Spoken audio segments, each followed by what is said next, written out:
토론 순서를 그냥 그 계획대로 남궁조 박사님 먼저 해주시고, 그 다음에 김기우 박사님, 그 다음에 윤의원 선수님, 그 다음에 김수진 과장님, 노동부 이렇게 하고, 그 관련해서 우리 발제자님들이 또 얘기를 한번 한준배 해주시고, 또 다시 한번 또 청중에게 그것을 하는 식으로 첫 번째 토론으로 우리 한국노동연구원에 계신 남궁준 박사님께서 해주시겠는데, 사실 ILO 관련해서는 연구원에서 지속적으로 또 관심을 갖고 또 계속 연구해 주신 분으로 알고 있습니다. 네, 좋은 토론 부탁드리겠습니다. 네, 안녕하세요. 한국노동연구원의 남궁준입니다. 앞서 세 분 발제 정말 잘 들었고요.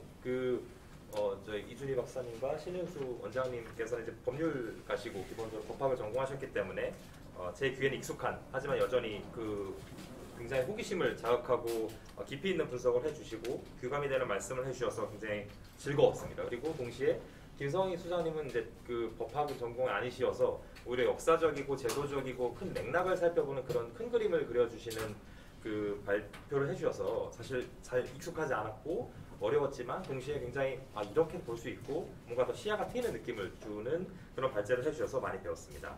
저는 이제 전공이 법이다 보니까 아무래도 법에 좀 집중해서 조금 경우에 따라서 좀 지역적일 수도 있고 기술적일 수 있는 내용에 대해서 토론을 질문을 드리고자 합니다. 저는 기본적으로 우리 노동법은 근로계약 당사자로서 사용자와 근로자, 그리고 그 근로자들이 가입한 노동조합 을 전제할 때 가장 명확하고 간결하게 설명이 될 수 있다고 생각을 합니다. 특히 노동법 고유의 이제 법 현실과 법 원리에 따라서 그것이 이제 조정되고 수정되고 재고찰되기는 해야 되지만, 기본적인 우리 법에서 받아들여지고 있는 법 일반 원리들, 법 원칙, 법 이론들, 뭐 계약법일 수도 있고요, 형사법 분야에서 정립된 그런 원리들일 수도 있고요, 여러 가지가 있을 텐데 그런 것들이 이제 무리 없이 적용된다고 생각을 합니다. 이를테면은 개별 근로자들이 이제 가입한 노동조합이 왜, 또 그리고 어떻게 사용자를 상대로 단체 교섭권을 행사하고 그것을 사용자는 받아들여야 하는지, 그리고 단체 교섭권의 행사 결과로서 체결된 단체 협약이 개별 근로자와 사용자 간 체결된 근로계약을 어떻게 내용적으로 통제하고 그것이 이론적으로 무리 없이 설명될 수 있는지, 이런 것들이 방금 말씀드린 것처럼 근로계약 당사자로서의 어떤 이 양자 관계와 거기에 노동조합이 더해진 이 관계 속에서 가장 명쾌하게 무리 없이 설명될 수 있다고 생각합니다. 물론 이런 이제 접근법은 이 노동 문제를 바라보시는 각자의 규범관, 노동관, 노동법관에 따라서 바람직하다고 보실 수도 있고 바람직하지 않다라고 보실 수도 있다고 생각을 하고요. 다만 이제 일단 이렇게 봤을 때 가장 예측 가능하고 검증 가능한 방식으로 이런 법률 문제들을 해결할 수 있다고 생각합니다. 이게 옳다는 얘기를 지금 말씀드리고 있는 게 아니라 일단 기본 출발점은 이렇다라는 말씀을 드리고 있는 거고요. 그리고 이런 어떤 이론을 이론적 토대 위에 이제 우리나라 같은 경우는 헌법 제32조와 제33조에서 노동법과 노동법 이론이 움직일 수 있는 공간을, 규범적인 공간을 마련해주고 있습니다. 그리고 아까 이준희 박사님이 발제문에서 말씀을 언급해 주셔서 좀 놀랐는데, 이제 단결권, 단체교섭권, 단체 행동권을 이렇게 나란히 규율하고 있어서 다른 이제 문명국가, 산업국가에서 아주 흔하게 발견되지는 않는 그런 입법 태도를 보이고 있다는 점도 주목을 좀 끌고 있습니다. 저는 이제 이런 것들을, 방금 말씀 이런 것들을 그냥 통칭해서 노동법의 고전주의적인 모델이라고 일단 명명하고 싶습니다. 기본이 되기 때문에 일단 그렇다는 것이죠. 그런데 이런 이런 고전주의 모델에 쌓여 올려진 현재 우리 노동법은 안팎으로 도전을 받고 있습니다. 먼저 일단 우리의 노동 현실이 우리가 지금 가지고 있는 노동법과 이 비교를 해봤을 때 점점점 서로 멀어지고 있다는 느낌이 듭니다. 우리나라 특유의 경제 구조, 이를테면은 각 산업별로 몇몇 이제 대기업들이 하나일 경우도 있고요. 장악하고 있고 공급망을 장악하고 있고, 그래서 굉장히 경제적으로 종속적인, 산업적으로 종속적인 형태의 하청 관계가, 생산 관계가 이렇게 되어 있습니다. 그리고 이로 인해서 이제 실질적으로는 원청이 굉장히 강력한 파워를 이제 행사하고 있고, 하지만 형식적으로는 그 어떤 법률 관계도 맺지 않은 채 하청 기업에 근로자들의 실질적인 근로 조건을 이렇게 저렇게 규율한다고 표현할 수는 없겠지만 영향을 줄 수 있는 그런 위치에 있습니다. 페이지를 넘어가서 66페이지입니다. 그리고 이걸 이제 보통 경제학자, 사회학자, 노사관계 전공하시는 분들이 굉장히 우려를 담아 표현하는 노동시장의 이중구조라는 문제로 귀결이 되기도 하고요. 동시에 이거 방금 말씀드린 건 우리나라의 좀 특유한 문제였다면은 전 세계에서 거의 동시다발적으로 좀 겪고 있는 문제로서 새로운 형태의 노무 제공자, 취업 형태가 다변화돼서 발생하는 일일 텐데 이런 사람들에 대한 분명히 보호 필요성이 있는데도 불구하고 기존에 우리로 치면은 고전주의 노동법 모델을 각 국가들이 가지고 있을 텐데 그런 사람들에게는 노동법이 적용되지 않는 애초에 입구부터 막혀 있는 그런 일들 이런 것들이 이제 우리의 경우에 고전주의 노동법 모델이 아주 효율적으로 효과적으로 지금 대응하고 있다고 보기는 도저히 어려울 것 같습니다. 그리고 안팎이라고 말씀드렸듯이 이번엔 바깥쪽의 문제인데 오늘 토론의 주제처럼 아이로 기본협약 비준에 따른 국제법과의 긴장 문제가 있습니다. 아이로의 규범은 이제 국제 노동 기준을 구성하고요. 그렇기에 국제적으로 어떤 회원국의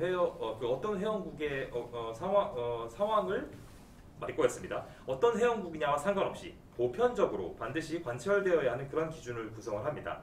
또 그 결과에 굉장히 관심을 둡니다. 그 과정은 우리가 개의치 않겠다 하지만 노동자가 최종적으로 권리 이익을 실질적으로 보장받고 있는지 그 결과를 우리에게 보여봐라 라는 그런 기본적인 목적과 성격을 가지고 있습니다. 그렇기 때문에 개별 회원국의 고유한 경제 상황과 노사관계의 맥락은 이 아이로 규범을 관찰함에 있어서 주요 고려 대상이 아닌 건 아니지만 핵심 고려 대상은 아닙니다. 그리고 어떤 법적 장치를 통해서 그러한 목적을 개별 회원국이 달성하는지도 그다지 중요하지 않습니다. 우리나라가 그간 고전주의 노동법 모델에 기반해서 노동법을 설계하고 운영해왔고 그로 인한 규범의 경로 의존성이 수십 년 동안 쌓여서 확립돼 왔고 또 이로 인해서 아이로에서 요구하는 최종적 결과를 우리가 만들어내려면은 상당한 법적 사실적 비용이 들 텐데 이런 것들은 사실 아이로 입장에서 크게 관심을 가지는 내용은 아닙니다. 저는 개인적으로 아이로 기본협약 비준이 불가피했다고 생각합니다. 약간의 시기 선택 정도가 옵션이었을 뿐 반드시 가야 할 길이라고 생각합니다. 규범적으로 원론적으로 당연한 것이었고 여러 대내적인 현실도 그랬다고 생각을 합니다. 이제 그렇다면은 우리 비준을 아직 한기가 남긴 했지만 기본협약 같은 경우에는 남은 과제는 우리의 노동법 변천, 그러니까 바뀌는 현실에 맞춰서 규범도 그것을 따라가는 이것을 최대한 부드럽고 또 질서 있게 하지만 최종적으로는 국제노동 기준이 요구하는 우리가 비준한 협약이 요구하는 목표치에 다다를 수 있도록 그것을 잘 이렇게 달성해내는 것이 될 것입니다. 이제 이런 문제 의식과 배경에 대한 검토를 바탕으로 저는 세 가지 정도를 이제 반드시 발제자 분들께 드린다는 것은 아니고 물론 당연히 드리는 거지만 다 같이 좀 생각해봤으면 하는 그런 질문을 드리고 싶은데요. 하나는 이거는 이제 한유 FTA에 제가 연구를 하고 분석을 하면서 느꼈던 건데 우리나라는 아까 말씀드렸듯이 단결권, 단체 교섭권, 단체 행동권을 나란히 이렇게 명시를 하고 보장하고 있다 보니까 일견 이건 굉장히 강력한 규율을 하고 있는 거죠. 일단 모두 이 세 가지를 어떤 국가의 경우는 해석을 통해서 단결권만 있는 경우에는 이걸 해석을 통해서 교섭권과 행동권을 끌어내야 되니까 거기서도 상당히 힘이 드는데 우리나라 이걸 헌법에 명시적으로 하기 때문에 그쪽 측면에서는 굉장히 수월합니다. 하지만 한편으로는 이 세 가지의 노동 기본권을 온전히 누리기 위해서는 근로자로 또 인정을 받아야 되는 문제가 있고 인정을 받는다고 했을 때 이것을 이 중에서 일부만 부여된다고 보기에도 또 어려운 문제가 있어요. 일단 가면 세트메뉴처럼 세 개가 동시에 다 보장이 돼야 되는 거죠. 그래서 가진 자는 강력한 보호를 받지만 이 입구에 들어오지 못하는 사람들은 인정을 받기가 어려운 헌법적인 어떤 규율 양식을 가지고 있기 때문에 이게 처음엔 되게 좋다고 생각을 했는데 이게 결과적으로 나쁠 수도 있겠다 누군가에게는 그런 약간 딜레마 같은 상황에 처해지게 된 겁니다. 아까도 이준희 박사님 잠깐 말씀하셨는데 유럽 같은 경우는 모든 국가가 그런 건 아닌데 많은 국가가 단결권과 이제 그리고 단체 교섭권과 단체 행동권의 요구 각각의 이 권리의 향유 주체가 해석적으로 구별되는 듯한 모습을 보이고 있습니다. 그래서 어떤 국가 같은 경우는 완전한 의미의 자영업자, 심지어 아주 경제적 수입도 괜찮은 전문직 종사자들도 아무런 문제 없이 단결권을 행사할 수 있는데 이 점이 그 이유가 우리나라의 노조법이 굉장히 협소하게 보호 범위를 정하고 있다라는 어떤 근거로 작용을 했고 우리는 그 유럽의 그런 문제 제기에 대해서 이런 문제가 있다. 그 헌법에서 이렇게 정하기도 문제가 있다고 했는데 이런 것이 결과적으로 전문가 패널에 의해서 이렇게 받아들여지지 않은 그런 이제 경험을 가지고 있습니다. 그래서 이게 저한테는 이 문제에 대해서 관심을 갖게는 결정적인 계기가 되었고요. 그래서 결론적으로 과연 그러면은 우리의 헌법 33조 요 규율 명문 규정을 보았을 때 과연 그 자영업자, 순수한 의미의 진성 자영업자까지 예를 들면 단결권을 주는 것이 가능한 건지 그런 문제들, 해석론적인 문제들이 발생을 할 수 있다고 생각을 하고 그리고 이 단결권, 단체 결석권, 단체 행동권이 사등적으로 적용될 수 있는 것이 과연 가능할까 그런 의문이 들었습니다. 이것이 첫 번째 질문이고요. 두 번째 질문은 저는 이제 단결권은 기본적으로 자유권이라고 생각합니다. 근데 이제 과거에는 헌법재판소나 이제 그 대법원이 사회권, 사회적 기본권으로부터 접근을 해갔고 이제 뭐 그 두 가지 자유권과 사회권으로 속성을 겸비하고 있다 이런 이제 그 입장을 취하는 그런 판결도 보았는데 일단 기본적으로 단결권 같은 경우는 자유권의 속성이 더 우세하다고 저는 생각을 하고요. 그리고 실제 그 국제 많은 인권 그 헌장이나 그런 조약들을 보면은 시민 그 정치적 시민적 기본권의 그 인권에 관한 그런 국제 문서에서 Freedom of Association이 보장되어 있는 것을 쉽게 발견할 수 있습니다. 다만 이런 것을 고려하게 되면은 현재 우리 노동조합법이 운영하고 있는 설립신고제도는 조금 삐그덕하는 모습을 보이고 있습니다. ILO도 실제 국가에 의해서 어떤 승인이나 허가의 방식으로 등록 자체는 오케이. 하지만 허가나 승인과도 같은 형식 그런 의무를 부여하는 것은 그 결사의 자유, 단결권을 침해하는 것이다라고 이렇게 꾸준하게 입장을 보고 있기 때문에 우리 설립 신고제는 신고 자체는 괜찮지만 많은 경우에 사례적 증거로서 허가처럼 운영되고 있는 그런 사례들이 관측되고 그렇기 때문에 좀 문제가 될 수 있는데 다만 이제 아까 이주희 박사님 자꾸 얘기를 하는데 그 설립 신고 제도가 우리나라의 고유한 노사관계 그리고 노동법 제도 안에서 뭐 인정될 수 있는 그런 맥락이 있다라는 걸 말씀을 주셨고 그것과 관련해서 저도 이제 우리나라의 이 노동조합법의 쭉 흐름을 보면은 노동조합부터 시작해서 부당 노동행위까지 이르기까지 아까 그 근로자에 해당한다면 그래서 단결권, 단체 교섭권, 단체 행동권을 모두 향유할 수 있는 주체가 된다면은 상당히 체계적이고 강력한 이제 보호가 주어지는데 그리고 그 근로자 입장에서 노동조합 입장에서는 권리가 될 것이고 그것에 대응하는 사용자 입장에서 의무가 될 것인데 그렇다면 사용자의 의무 이행이 만약에 제대로 이루어지지 않은 경우 형사 책임까지 발생할 수도 있습니다.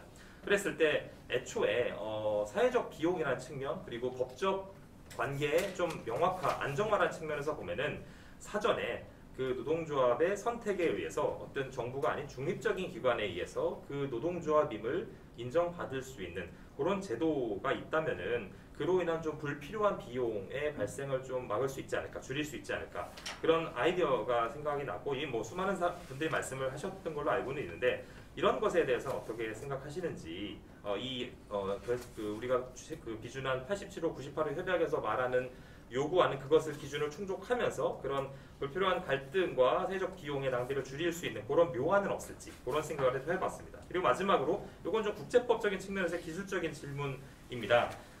아까 원장님께서 말씀해주신 것 중에 신법 우선의 원칙과 특별법 우선의 원칙을 말씀해주셨습니다. 왜냐하면은 헌법상 국회 동의가 거쳐서 비준된 조약도 있을 것이고 국회 동의가 국회 동의를 거치지 않고 비준된 조약도 있는데 확실한 거는 국회 동의를 거친 그리고 비준된 조약 같은 경우는 법률 형식상 우리 법률과 동일한 효력이 있다는 것에 대해서 그 누구도 부정하지 않습니다. 근데 문제가 뭐냐면은 내용적으로 법률과 그리고 우리가 국회 동의를 거쳐 비준한 국제조약이 만약 불일치가 있다고 판단이 될 경우 이 규범 충돌의 문제가 발생하는데 이걸 어떻게 해소할 것이냐. 근데 신법 우선의 원칙이라고 우리가 적용을 하면은 그 비준 시점이랄까 비준된 효력이 발생한 시점 그리고 개정된 시점을 가지고 판단할 수도 있을 것이고 특별법 우선의 원칙을 만약 적용한다면은 이 두 개의 조약과 법률을 비교봤을 때 뭐가 이 양자에서 어떤 게 더 특별법인지를 우리가 판단을 할 텐데 제가 언뜻 생각하기에 우리 교원노조법이나 공무원노조법 같은 경우는 그 적용 인처 범위가 더 좁기 때문에 이게 내용 잠깐 타당성 변론으로 하고라고 순수한 기술적인 측면에서만 봤을 때 이 교원노조법과 공무원노조법이 특별법으로 그 관계가 지어지는 게 아닐까, 위치되는 게 아닐까, 그 87호나 98호 해석에 비해서. 그렇다면 적어도 특별법 우선의 원칙을 우리가 생각하면 이게 적용될 수 있는 소지가 있지는 않을까, 그런 생각이 잠깐 들었고요.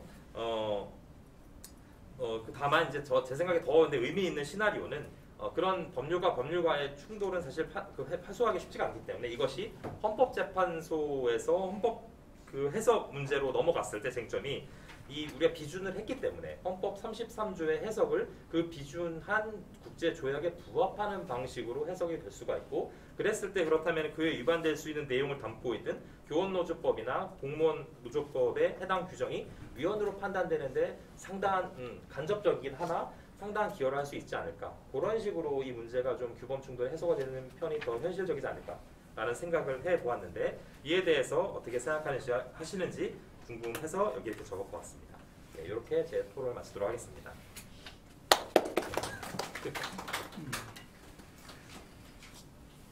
그러니까 토론자들이 뭐 발제자에 대한 지휘라고 볼 수도 있지만은 그냥 각자가 다들 편하게 이렇게 답을 해주시면 좋지 않을까 하는 생각이 들고요. 사실은 남학생님께 얘기하니까 저희들이 이 노동 관련해서 노동법 전공자들도 있는데 경제학을 하시던 또 국제관계를 하시던 또 정책을 하시던 다양한 분들이 이렇게 모여서 얘기하는 것도 의미가 있는 것 같고요. 이 노동기본권 관련된 부분은 개인적으로 헌법학자들, 국어학자들이 좀 또 어떻게 보고 있는지, 또 국제법학자들이 좀 어떻게 보고 있는지 일반론이 되더라도 그런 부분들을 한번 이 노동하시는 분들이 같이 이제 이렇게 코어를 좀 하면 어떨까라는 그런 생각이 들었습니다. 그럼 두 번째로 우리 김규 한국노총 중앙연구원에 계시는 김규 박사님께 토론 부탁드리겠습니다.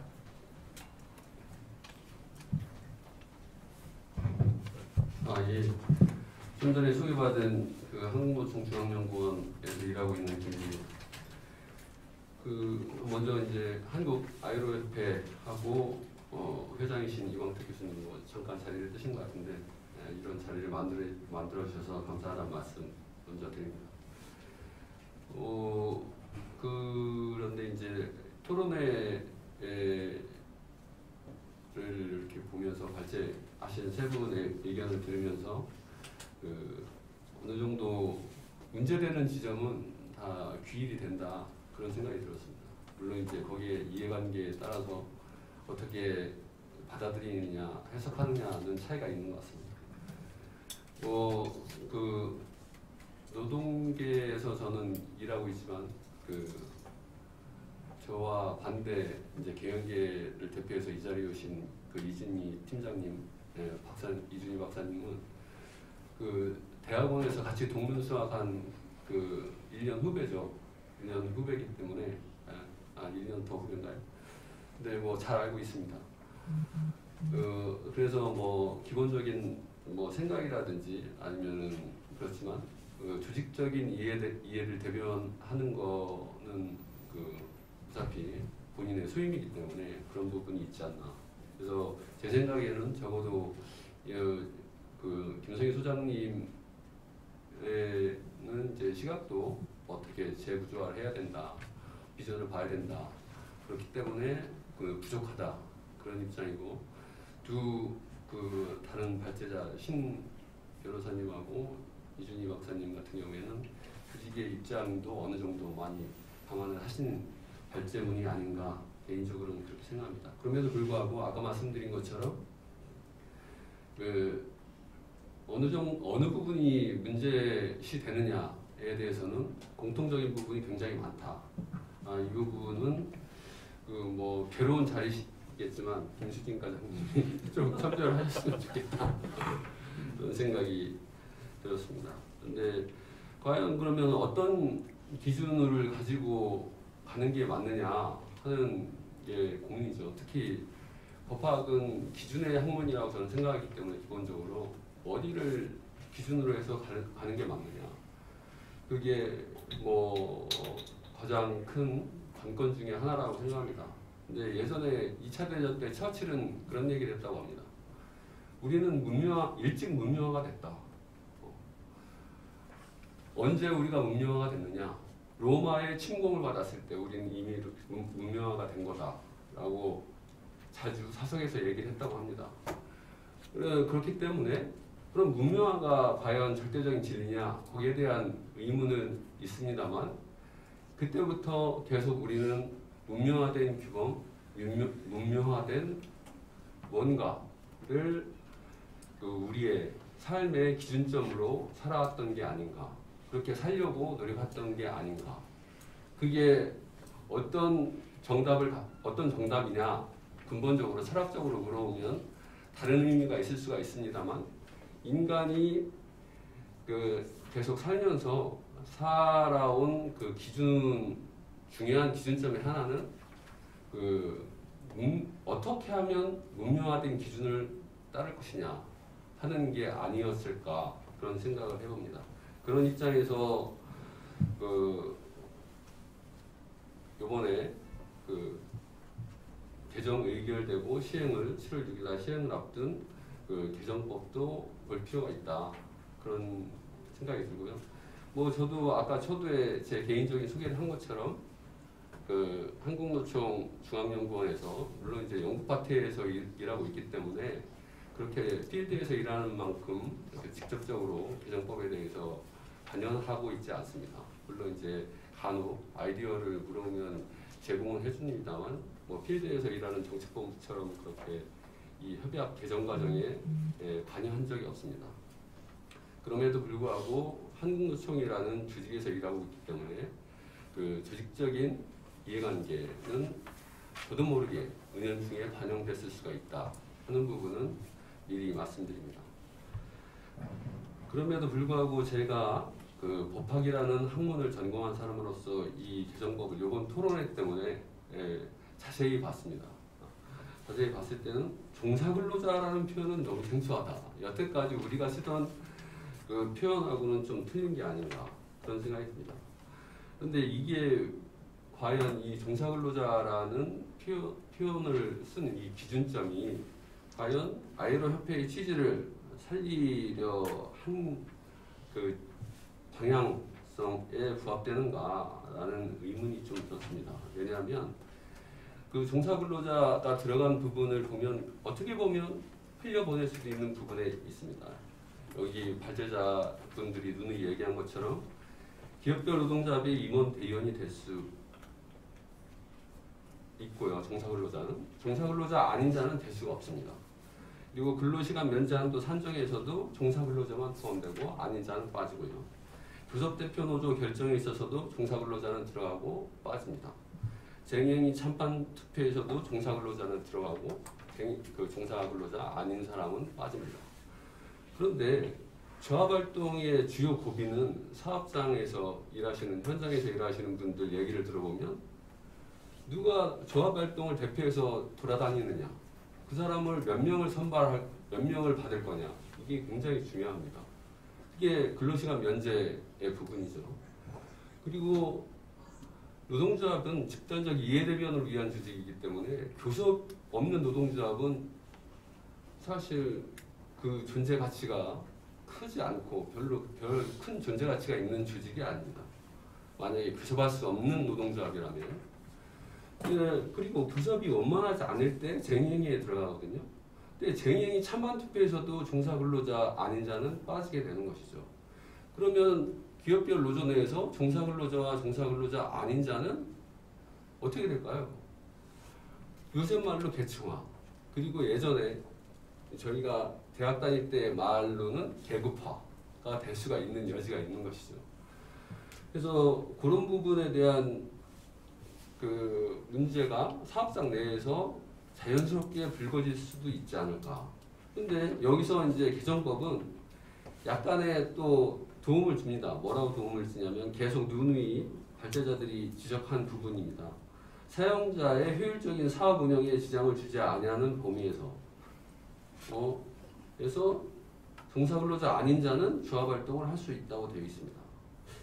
그러면 그 사용자는 어떻게 할까요? 제가 사용자라면 종사근로자 아닌 자, 총연맹이나 연맹에서 하고 자문을 해주는 사람이 있다. 그러면은 자문을 해줘서 학습이 되고 뭔가 조그만 교섭력이 굉장히 커진다. 그랬을 때 내가 사용자라면 그 사람을 가만히 둘까? 그런 의문이 듭니다. 그래서 조금 이 문구가 발제자들도 계속 누누이 지적한 것처럼 재고의 여지가 있는 문구가 아닐까 그런 생각이 들고요. 그리고 계속 얘기 나온 것처럼 개정노동법에서는 직급 제한을 없앴어요. 그래서 6급 이상도 되죠. 그리고 소방공무원, 교육공무원의 노조가입을 허용했습니다. 그리고 퇴직교원의 노조가입을 허용했죠. 교원노조법 개정이죠. 근데 이거는 개인적으로는 그 바람직한 효과를 기대해 볼 만하다. 그런 생각이 듭니다. 이거 협약이 정한 기준에 어느 정도 부합할 수 있다라는 생각이 들었습니다. 그리고 앞에서도 계속 나온 것처럼 설립신고 반려제도인데요. 근데 노동법 교과서를 예전에 열심히 읽어보면 실질적 요건과 절차적 요건을 형식적 요건이라고 적고 있는 분도 있는데 실질적 요건을 갖추면 이미 노동조합이다. 그렇게 대다수의 교과서에서 적고 있어요. 다만 형식적 요건을 그러니까 설립신고를 안 한 경우에는 행정관청과의 관계에서 그 노동관계법에 적용을 받지 못한다. 그렇게 되어 있습니다. 그런데 이 설립신고 제도가 뭐 신고나 등록으로 운영된다면 상관이 없는데 그게 아닐 수도 있다. 그런 의문이 계속 제기되어 왔다는 것이죠. 그리고 작년에 주요 판결 중 하나 같은 경우에 전교조의 법외노조 통보는 위법이다. 그거를 정한 시행령은 무효이다라고 대법원에서 판결했거든요. 근데 물론 이제 앞부분 설립신고는 앞부분인 거고요. 이제 법외노조 통보는 뒷부분인 거죠. 시계열로 보면. 그런데 그 성격은 저는 통보와 신고 여기서 말하는 설립신고와 통보의 그 법적 성격은 크게 다르지 않다고 봅니다. 그렇다면 과연 이 부분이 그 국내법의 기준에도 부합하는 것이냐, 현재 대법원의 입장에 부합하는 것이냐 하는 의문이 들고요. 그럼 노동조합이란 단결체의 본질을 봤을 때도 그렇습니다. 노동조합은 아까도 말씀드린 것처럼 노동자의 집단적 이익 대변을 실현하기 위한 것이거든요. 그런데 이거를 실현하라고 아이로 협약을 우리가 가입한 건데 여기에 대해서 그 고용노동부가 필터링이 필요합니다. 필요한데 그 필요하다는 사실 자체를 부정하는 건 아니지만 그게 실질심사화 될 우려가 크죠. 그럴 때 그리고 실질심사가 됐다고 평가하는 사람들이 많다면 대다수의 뭐 노동관계를 전공하는 사람들이 이거 고용노동부가 실질심사를 하고 있는 것 같다라는 의혹을 제기한다면 그 제도에 대해서는 한 번 더 고민을 하셔야 될 부분이 아닌가 그런 생각이 들고요. 그리고 단체협약 유효기간도 2년에서 3년으로 늘렸거든요. 그런데 이 부분도 좀 저는 잘 모르겠어요. 여기에 필드에서 관여를 안 해봤기 때문에 잘 모르겠는데 민주노총 같은 경우는 2년이 노조위원장 임기가 2년이 많아요. 그런데 한국노총 같은 경우는 3년이 많습니다. 노조위원장 임기가. 그래서 되자마자 교섭을 하면 마지막에도 교섭을 할 수가 있었어요. 왜냐하면 단체협약은 유효기간이 2년이었으니까요. 그러니까 초임 노조위원장 같은 경우도 두 번째 단체 교섭에는 스스로 깨달아서 터득한 게 있기 때문에 배탈하게 됩니다. 그래서 노동조건 개선에 있어서 요 정도는 우리가 내 임기 때 실현시킬 수 있다라는 노하우가 생기는 거죠. 그런데 개정노동법은 이걸 3년도 늘렸어요. 근데 한국노총 사업장 같은 경우는 노사 교섭 주기가 길어진 거죠. 2년에서 3년으로. 그런데 조합원 입장에서 봤을 때는 노동조건 개선 주기는 2년마다 개선이 됐는데 이제 3년으로 되는 바람에 1년 더 기다려야 되죠.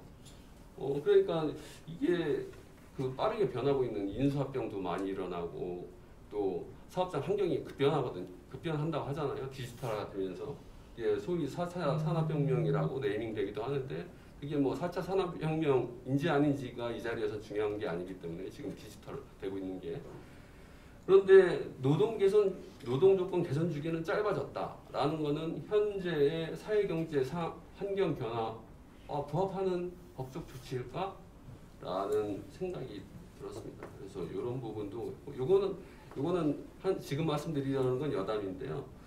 아까 그 제1발제에서도 나왔습니다만 거기서 보는 그 제공된 것처럼 우리나라에는 단체협약 구성력 확장 규정이 지역하고 일반만 있어요. 산업하고 업종이 없어요. 그런데 우리가 소위 노동 측면에서 문명화됐다고 얘기하는 나라들, 그런 나라들은 희한하게 산업별, 업종별 단체협약 구성력 확장 규정을 두고 있더라고요. 그러면은 문명화된 노동 측면에서 봤을 때 문명화된 나라들이 왜 그 규정을 두고 있을까에 대한 생각은 우리가 해봐야 된다. 그러다 보니까 일반적 구성력 확장 규정 같은 경우에 너무 그게 엄격해요. 그런데 일반적 구성력을 사실상 다 사업장 가면 해요. 왜냐? 관행적으로 합니다. 노사가 관행적으로.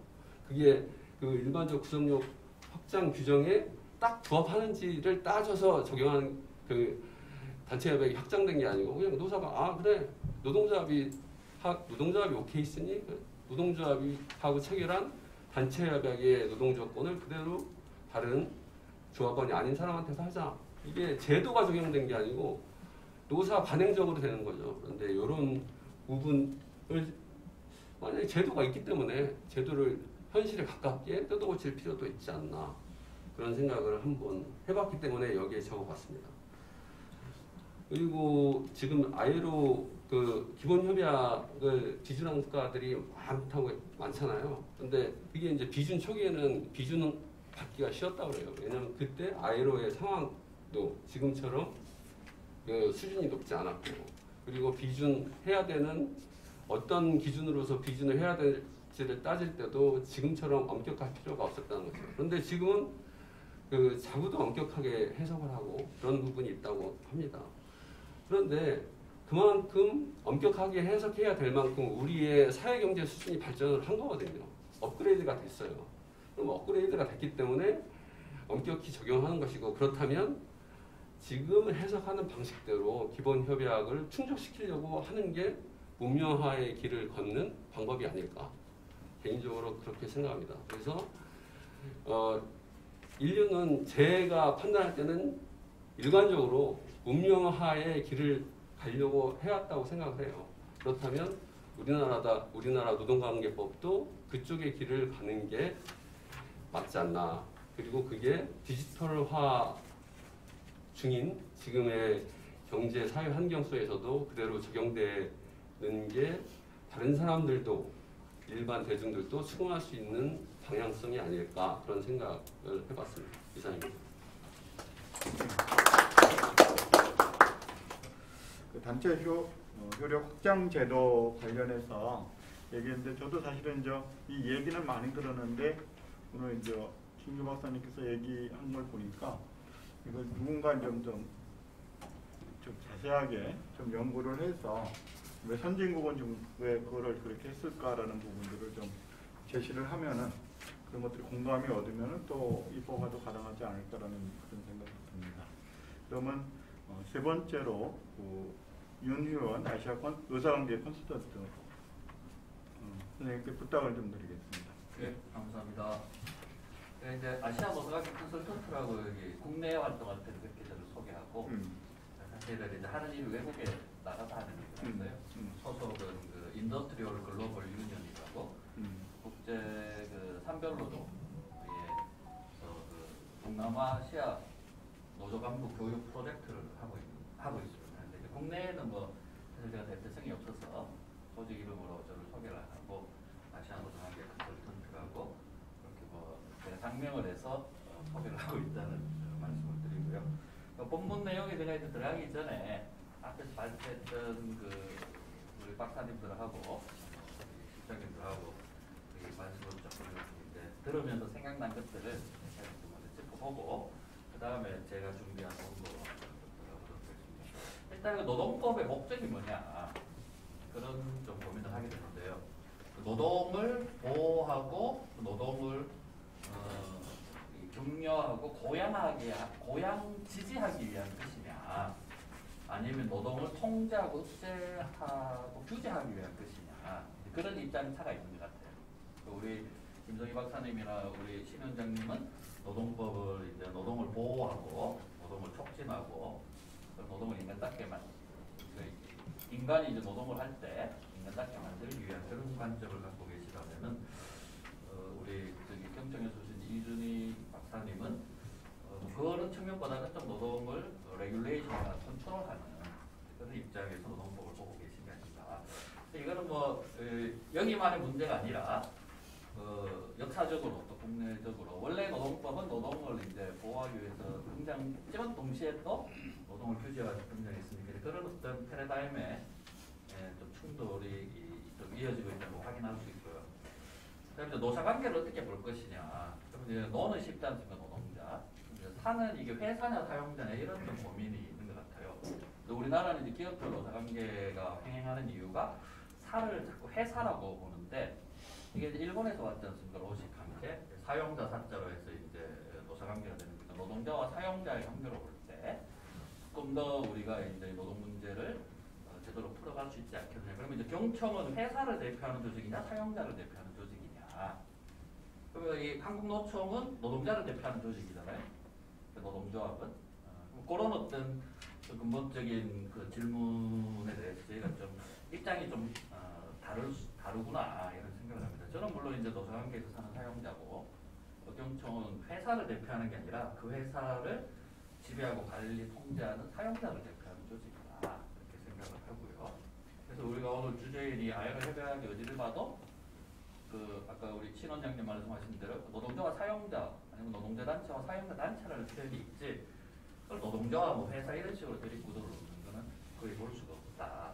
그래서 아이를 협약은 노사관계를 노동자와 사용자 혹은 노동자 단체와 사용자 단체라는 그 사회적 집단 간의 관계 혹은 인간관계로 본다 이런 것들을 좀 짚고 싶고요. 그다음에 결사의 자유와 관련돼서는 한국노총위원장이나 민주노총위원장의 월급은 어디서 오느냐 이런 문제가 좀 연결이 된다고 보거든요. 그런데 그 노조적임자들의 월급에 대해서 굉장히 관심이 많고 법으로 규제를 하는데 찾아보니까 경총 회장님이 손 회장님인데 102억 원을 작년에 탔더라고요. 그래서 이거 경총이 줬느냐 보니까 그 CJ 회장님이시더라고요. 그럼 CJ 회장님도 바쁜데 CJ 회장님도 하고 102억을 타고 경총 회장님도 하고 이 돈은 어디서 오느냐? 회사가 주는 거잖아요. 그 CJ의 우리 회장이 누구죠? 그 휠체어 타고 깜빵에 있다고 죽을 병 걸렸다고 나왔는데 잘 활동하시는 그 회장님이 주는 게 아니라 회사가 주는 돈인데 그 회사가 주는 돈인데 경총 회장님은 아무 문제가 없고 그걸 시비 거는 법률이 없는데 노총위원회는 그 시비 거는 법률이 있다. 그래서 이제 결사의 자유는 그런 어떤 부당한 혹은 불공정한 관계를 풀어가는 단초고 그래서 아까 우리 발제자 중에서도 말씀하셨지만 그건 노동권, 토론자 중에서 노동권이 아니라 자유권이나 시민권의 문제다 이렇게 볼 수 있다고 생각이 듭니다. 그리고 이제 노동의 유연화를 시켜야 된다. 노동시장을 이제 뭐 일본에서는 유연화 대신에 유동화라는 표현을 쓰더라고요. 노동시장 유동화, 플렉시빌리티. 유연화 이런 거보다 유동화라는 표현이 훨씬 더 이제 실감이 되는데 정부든 저기 사용자들 시키고 싶어 하잖아요. 노동을 유연화. 그러면은 이 노동자들의 고용 형태가 굉장히 이제 다양하게 되는데 근데 노동법은 굉장히 경직적으로 이렇게 만들고 경직적으로 적용시키는 것 같아요. 노동을 유연화시키고 싶어 하면은 노동법의 적용도 유연하게 될 수 있도록 해야 되는데 우리 신 원장님 말씀하신 대로 워커 엠플로이 종업원이냐 노동자냐 워커 엠플로이 것도 요즘 보니까 레이버라고 있더라고요. 노동을 가진 사람은 다 적용되는.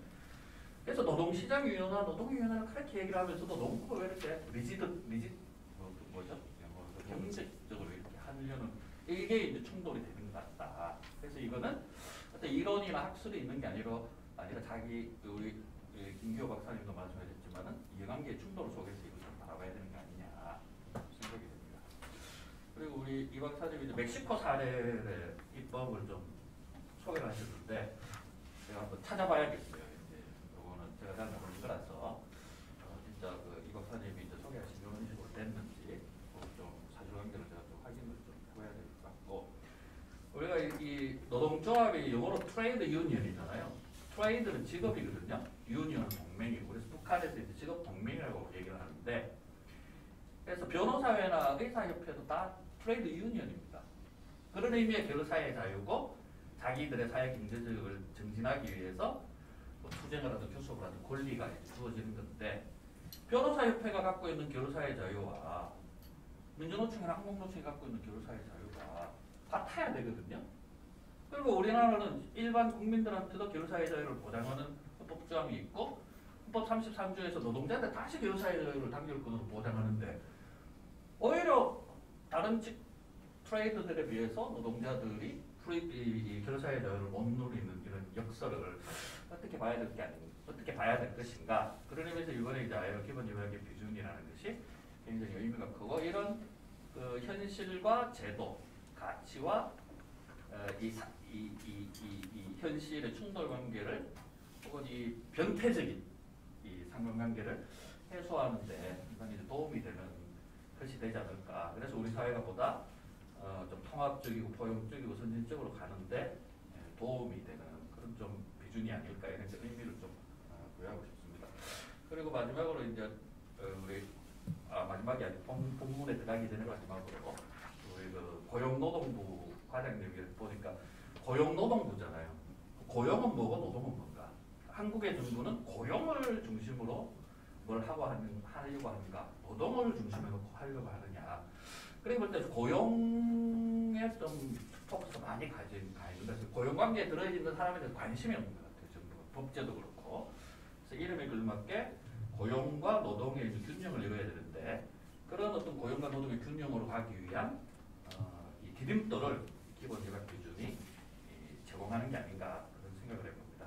그래서 그 토론문의 페이지로 보면 이제 73페이지 보면은 신 원장님 말씀하셨듯이 ILO 기준은 그 노동자 기준이 아니고 노사정 3자 기준인 거죠. 그래서 노동자 기준인 동시에 사용자 기준이고 정부 기준이고 그게 이제 중요할 것 같고요.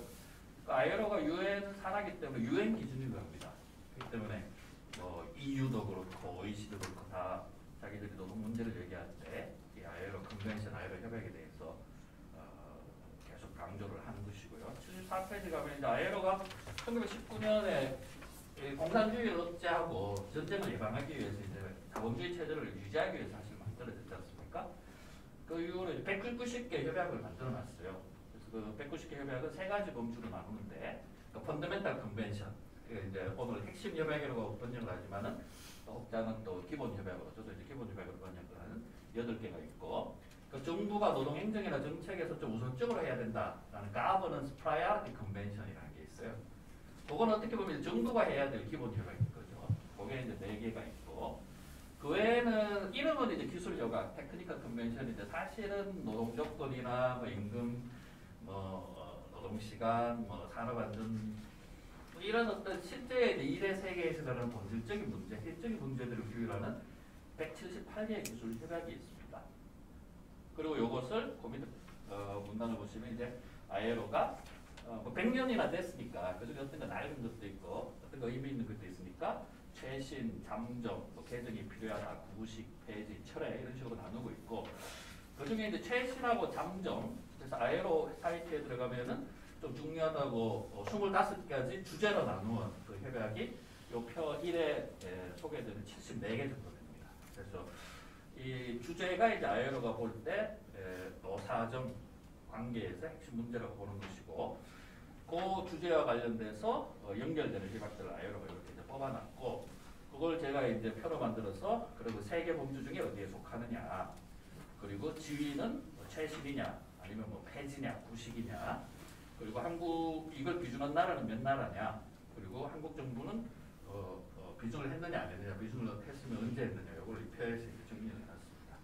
그러면 이제 재밌는 걸 보시면은 그 75페이지에 보면 그 밑에 두 번째 일하는 시간이죠 워킹 타임 8개 정도 ILO가 강조하는데 우리나라가 주 40시간 협약을 비준을 해놨어요. 8개 딱 하나만 이제 비준을 해놨습니다.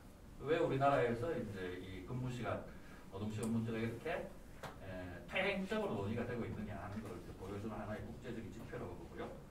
그리고 이 다음 페이지 보시면 사회보장 관련해서 사회정책 포함하면 10개 정도의 협약이 있는데 단 한 개도 비준하지 않고 있습니다. 굉장히 많은 그 사회복지 제도가 우리나라에 있는 것 같지만 사실은 그 정부의 입장이 선 입법 후 비준이잖아요. 그러니까 비준을 하면 이제 법제도를 갖춰야 되는데 비준을 안 한다는 것은 독재도가 없다는 거구나. 안 갖춰졌다고 부족하거나 비준할 정도를 안 된다는 것인데 그런 입장에서 이제 해석을 하자면 사회보장이나 사회정책에서는 굉장히 ILO가 제시하는 그 기준으로다 후퇴됐고 사실 단 한 개도 비준을 안 했다는 것은 우리나라가 OECD 회원국이 맞느냐 이런 좀 근본적인 질문을 던지게 하는 거고요.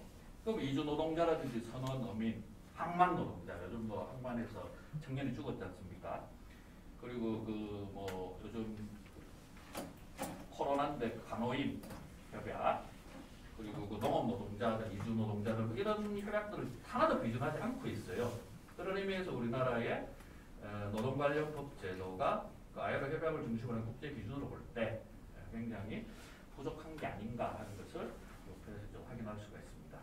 그리고 77페이지 가시면요. 사실 이 기본 협약은 노동권하고 크게 상관이 없습니다. 교제의 자유는 노동자와 사용자 모두한테 이제 보장되는 일종의 자유민주주의 시민권인 것이고, 그리고 그 ILO 협약을 보실 때는 이제 세 가지를 기억하셔야 돼요. 몇 번이냐? 87호냐, 98호냐, 29호냐. 그리고 제목 강제노동 29호. 그럼 이게 언제 만들어졌나요? 1930년. 그럼 1930년에 어떤 세계사적 일들이 그 30년에서 한 10년 전에 있었느냐를 살펴보시면은 이 협약이 왜 만들어졌는지에 대해서 이해를 할 수가 있는데, 이번에 비준한 29호 강제노동 협약은 1930년에 만들어졌어요. 일본이 그 다이쇼 민주주의를 할 때. 일본이 그래서 덜컥 비준을 했죠. 했는데 이제 30년대 중반에 군국주의라는 전쟁으로 이제 가면서 강제노동을 동원해야 되니까 위안부 문제나 이제 강제징용의 문제가 생긴 거고, 이거 이제 대한민국은 2021년에 이제 비준을 하고 이걸로 노동권을 개선했다고 얘기를 하는데, 사실 강제노동은 노예노동이거든요. 그 노예노동을 자유로운 임금노동으로 전환시키기 때문에 사실 이거는 노동 문제하고는 별 상관이 없는 것이고, 그리고 결사의 자유는 사실 헌법도 그렇고 우리나라가 비준한 세계 인권선언도 그렇고 그 78페이지 표 2에 보시면은 우리나라가 비준한 각종 그 유엔 관련 협약들이 있는데 여기에 이미 그 내용적으로 들어가 있고 우리가 대부분 비준을 했습니다. 했고 거기에 모든 사람은 노동자만이 아니라 모든 사람은 그 노동조합에 가입하고 단축교섭할 권리를 가진다는 every citizen은 그런 표현까지 있기 때문에 우리가 진짜 국제사회의 일원으로서 국내법 아니라 국제법, 비준된 국제법에 대해서도 존중하고 그것을 지키려는 문명국 혹은 선진국의 기본적인 자질만 돼 있다면 지금 87호를 둘러싼 이 논란은 좀 이해할 수 없는 거 아닌가 좀 생각을 해봅니다. 그리고 98호는 사실은 뭐 별다른 입법 과정 없이 기존에 있던 입법 전에 있던 법 내용으로도 충분히 비준할 수 있는 것이라고 봅니다. 98호는 단축교섭이 노동자한테는 권리고 사용자한테는 의무고, 노동자들한테 사용자 그 단축교섭권을 보장하기 위해서 사용자는 어떤 의무를 지느냐, 반노조 차별 행위를 하면 안 된다. 우리말로 부당노동행위를 하면 안 된다는 것이고, 그 반노조 차별 행위 부당노동행위가 무엇인가 사용자가 하지 말아야 돼. 그것을 이렇게 좀 소개하고 있는 것이거든요. 단축교섭이 뭔지, 단축교섭에서 뭘 교섭해 이런 걸 설명하는 게 아니라 노동자는 단축교섭권이 있는데 노동자한테 그 권리를 보장하기 위해서 사용자가 어떤 의무를 져야 되느냐에 관련된 거고, 그 의무를 부당노동 행위로 이제 이 반노조 차별 행위로 규명하면서 이렇게 쭉 설명을 하고 있는 거기 때문에 이미 그걸 이제 우리나라 법제도 안에 87년 이후부터 들어와 있었던 게 아니냐. 그래서 이거 비준이 늦어도 너무 늦었다는 생각이 듭니다. 그래서 이번에 그 29, 87, 98호를 비준을 했는데 사실 새로운 것도 아니고 국제법적으로 우리가 이미 비준한 내용에 들어가 있었고 아니면 국내법에 이미 반영돼 있는 것도 있기 때문에 특별히 노동권을 보장한 것이라고는 보기 힘들지 않느냐 저는 생각을 하고요. 표 3은 1991년 12월에 노태우 정부 때 그 ILO에 이제 가입한 다음에 저희가 이번에 세계 기본 협약을 포함해서 총 32개의 그 기본 협약을 ILO 협약을 비준했는데 그걸 조건별로 이제 어떻게 진행이 되었는지 이렇게 설명하는 표입니다. 그리고 이 표 4는 이게 이제 세계은행에서 EODB, Ease of Doing Business라는 보고서를 매년 냅니다. 그러니까 기업하기 쉬운 나라, 뭐 제 해석으로 자본가하기 쉬운 나라인데 그게 우리나라는 세계 5위업 아시아 탑입니다. 싱가포르나 홍콩은 도시국가이기 때문에 비교 대상에 좀 넣을 수가 없기 때문에 매년 탑입니다. 아시아에서. 그러니까 기업하기 좋다는 거 하고, 예, 이게 사용자들이 지금 이제 사용자 단체들이 그 좀 불만을 제기하는 기업에 대한 규제가 너무 많다. 그거는 굉장히 주관적인 거지. 경총이나 정경련이 얘기하는 것은 월드뱅크라든지 이런 국제 기준으로 볼 때는 굉장히 우리나라는 기업하기 좋은 나라다. 근데 기업하긴 좋은데 그 WF 경쟁력을 보시면은 경쟁력은 떨어지거든요. 15위로. 여기 지금 이 페이지 보면 독일, 일본이 없습니다. 기업하기는 한국보다 어려워요. 탑 20위 밑에 있는데, 근데 이 WF 경쟁력을 보면은 한국보다는 위에 올라가 있어요. 그래서 기업하기 좋다는 거, 다시 말해 자본가하기 좋다는 거, 사용자하기 좋다는 거 하고 이 국가 경제, 글로벌 경쟁력하고는 별 상관이 없고, 근데 이 국제노총 ITUC의 국제노동권 지수를 보면 우리가 맨날 꼴등입니다. 꼴등. 그리고 그 꼴등의 평가를 받는 주된 이유는 190개 협약 중에 아이로 협약 중에 우리나라가 비준한 게 그렇게 많지 않다. 그 후진국 수준이다. 그래서 그걸 이제 반영해서 항상 5등급으로 나왔는데, 이번에 세계 기본 협약이 비준이 됐기 때문에 이게 좀 개선될, 상향될 좀 가능성이 있지 않을까 그런 기대를 해봅니다. 81페이지 마지막으로 그럼 이후에 뭘 해야 될 것인가, 세계 협약이 이제 비준이 된 이후에 우리 신무 원장님 말씀하신 대로 이제 끝이 아니라 출발이다. 배고 문제는 187개 회원국 중에 11개밖에 이걸 비준하지 않는 11개 나라예요. 그래서 여기 나라 이름을 쭉 보시면은 한중일이 이제 있고, 그 외에는 우리가 이름도 잘 모르는 나라들이라 굉장히 우리와 비교하기 힘든 나라들이 그러시죠. 미국도 아이로 협약을 잘 비준하기 힘들어하는데 105호는 이제 비준해 놓고 있어요. 그래서 우리가 홍콩 국가보안법 문제를 그렇게 남의 나라는 떠들었는데, 근데 우리나라의 국가보안법으로 지금 벌써 저번 주 일주일간에 몇 명이 잡혀갔거든요, 경찰 앞에. 근데 그런 문제이고, 이거는 자유민주주의의 문제지 이것도 노동법 문제가 아니다. 단 파업 참가자를 처벌해서는 안 된다는 조항도 있기 때문에 이게 이제 형법 개정 문제와 관련돼서 굉장히 중요한 문제가 되는 것 같은데, 이게 이제 검찰 개혁 문제도 있지만 아마 이게 뭐 노동부나 하고 싶어 해도 법무부가 이걸 하고 싶어 할까, 뭐 이런 좀 생각도 해봤습니다. 두 번째, 우선 협약, 그 가버넌스 프라이어티 협약이 4개가 있는데, 정부가 이제 기본적으로 요거는 해야 된다고 아이어로가 제시하는 4개 협약인데, 그 중에 3개를 하고 1개를 안 했는데, 한 개가 이제 농업에 대한 근로감독 협약을 안 했습니다. 우리가 하루에 8명, 10명씩 죽어가고 있는데, 그 통계가 사실은 뭐 10%밖에 안 된다, 현실에. 이런 지적들도 있지 않습니까, 전문가들의. 그 농업은 또 대부분 그 이주 노동자들이 캄보디아 여성 노동 이런 사람들이 이제 많이 들어가 있는데, 이 부분에 대해서 우리가 여러 가지 국제협약도 비준했고 헌법상의 문제도 있고 근로기준법도 국적이 차별 없이 다 적용되게 되어 있는데, 이제 몇 가지 예외 조항을 둬서 이 근로기준법을 적용을 안 시키고 그걸 이유로 해서 근로감독도 안 하고, 과연 이게 우리나라의 이제 이 국내외적 위상에 맞는 것인가, 이런 생각을 좀 하게 되고요. 세 번째, 이미 비준된 협약들의 내용이 법령에 제대로 반영되어 있느냐. 새로운 협약들을 이제 비준하는 것도 중요하지만 거기에 대해서도 노사정이 좀 꼼꼼하게 머리를 맞추고 꼼꼼하게 이제 따져봐야 되는 거 아니냐. 그러니까 표 5는 그 노동시간과 관련해서 6개 주요 협약의 비준 현황인데, 그 우리나라는 1개밖에 안 했습니다. 그 83페이지 보면은. 그러니까 2000시간이 넘어요. 이건 한 2, 3년 전 데이터긴 한데, 근데 요거는 이제 비중을 많이 하다 할수록 그 연 노동 시간이 낮아질 가능성이 높죠. 그리고 재미난 것은 제일 밑에 미국을 보면 하나도 비준을 안 했지만 우리나라보다 한 2, 300시간이 낫지 않습니까? 그렇기 때문에 아이로 협약을 이제 비준하는 것이 중요하고, 주 40시간 협약을 비준을 했는데 왜 아직도 주 68시간이 합법이냐, 이 영세사업장에서는. 그러니까 법 따로 국제협약 비준 따로 제도 정책 반행 따로 이런 현실을 보여주는 것 같고, 이런 점에서는 이제 노사가 좀 분발하는 것도 중요하지만은 정부 측에서 좀 관심을 갖고 가야 되는 거 아니냐. 그리고 표 6은요, 84페이지에 그 우리나라가 비준한 그 산업안전보건협약 중에 6개를 제가 이렇게 이제 OECD 나라들하고 비교해놨는데, 굉장히 까다로운 그 산안협약들을 비준을 했습니다. 방사선보호협약, 발암물질협약, 화학물질협약,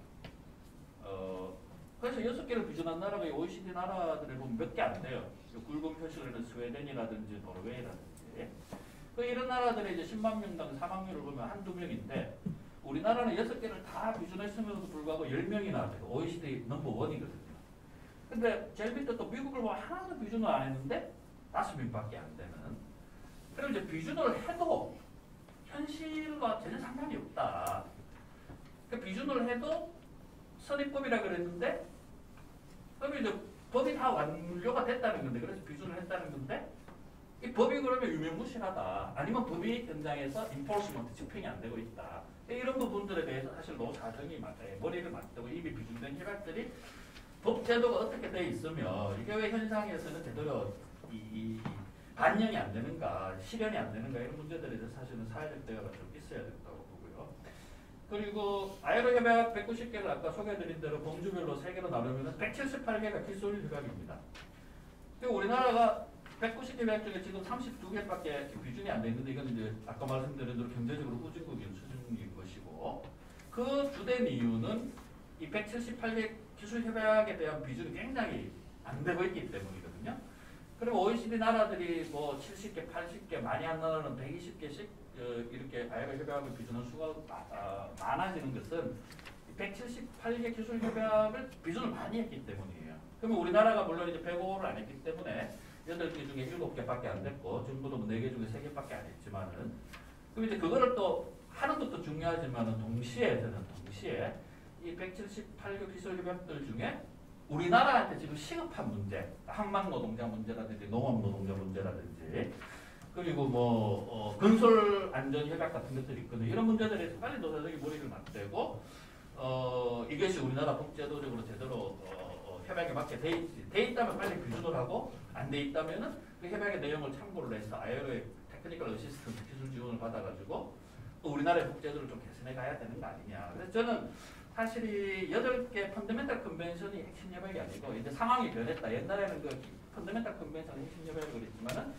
이제 이 8개 중에 7개가 비준이 된 상황에서는 이 178개 그러니까 현장에 일의 세계와 관련된 근무 조건과 관련된 이 178개 테크니컬 컨벤션이야말로 진짜 핵심 협약이고 여기에 대해서 노사정이 관심을 기울여야 된다. 그리고 지금 올해 이제 ILO 총회에서 그 산업안전 관련 협약들을 펀더멘탈 컨벤션에 넣자는 논의가 본격적으로 될 것 같아요. 지금 ILO 총회가 시작이 됐거든요. 그래서 이게 이제 노사정이 어떻게 ILO에서 논의하는가 우리가 관심을 가질 필요가 있고 국제노총은 그 문제를 이번에 ILO 총회에서 본격적으로 제기할 것 같아요. 그리고 이제 86페이지 제일 밑에 마지막으로 제가 말씀드리고 싶은 것은 이게 이제 코아 컨벤션이라고 1998년에 이제 얘기가 되면서 핵심 협약이라는 번역이 나왔는데 근데 이제 요즘은 저 코어 컨벤션보다는 펀더멘탈 컨벤션이라는 말로 이렇게 통일이 되는 것 같아요. 그러면 이걸 어떻게 해석할 것이냐, 펀더멘탈 컨벤션을. 직역을 하면 이제 근본 협약인데, 사실은 이제 지금까지 말씀드린 대로 이게 이걸로 하면서 끝이 아니라 이걸로 시작이다. 사실 이 회의실을 예를 들자면은 저 문을 열고 들어오는 게 이제 펀더멘탈 컨벤션을 비준으로 하는 거 들어와서 테크니컬한 컨벤션, 그러니까 일의 세계, 근무 조건, 근무 환경과 관련된 문제들을 노사정이 이제 본격적으로 논의하라 이런 의미에서 핵심은 해결되면 사실 다른 문제는 술술 풀린다는 그런 의미가 있기 때문에 핵심 협약이라는 해석은 그럼 이제 시대에 이제 안 맞는 거 아니냐. 그래서 지금은 이걸 이제 이 펀더멘탈 컨벤션을 기본 협약을 이렇게 이제 좀 돌려 쓰는 게 오히려 지금의 맥락에 맞는 게 아니냐. 예를 들면 디슨워크라고 ILO가 정책이 있는데 그거를 양질의 일자리라고 처음에는 번역을 했던 것 같아요. 근데 요즘은 이제 좋은 일자리 이렇게 좀 이 수준을 낮춰서 번역을 하지 않습니까? 왜냐하면 이렇게 그 디슨워크에 대해서 공부를 해보니 노사정이 이게 하이 퀄리티죠. 양질의 일자리는 아니고 남들한테 얘기해서 쪽팔리지 않는 최근에 손상이 좀 덜 가는 그런 일자리, 괜찮은 일자리더라.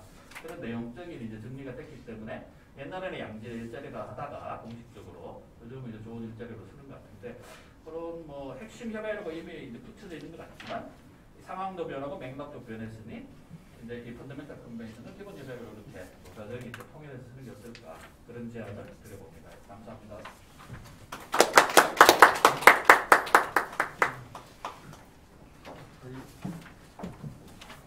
윤현님께서 얘기해 주신 내용은 뭐 또 하나의 또 발제의 어떤 개괄적인 그런 내용인 것 같습니다.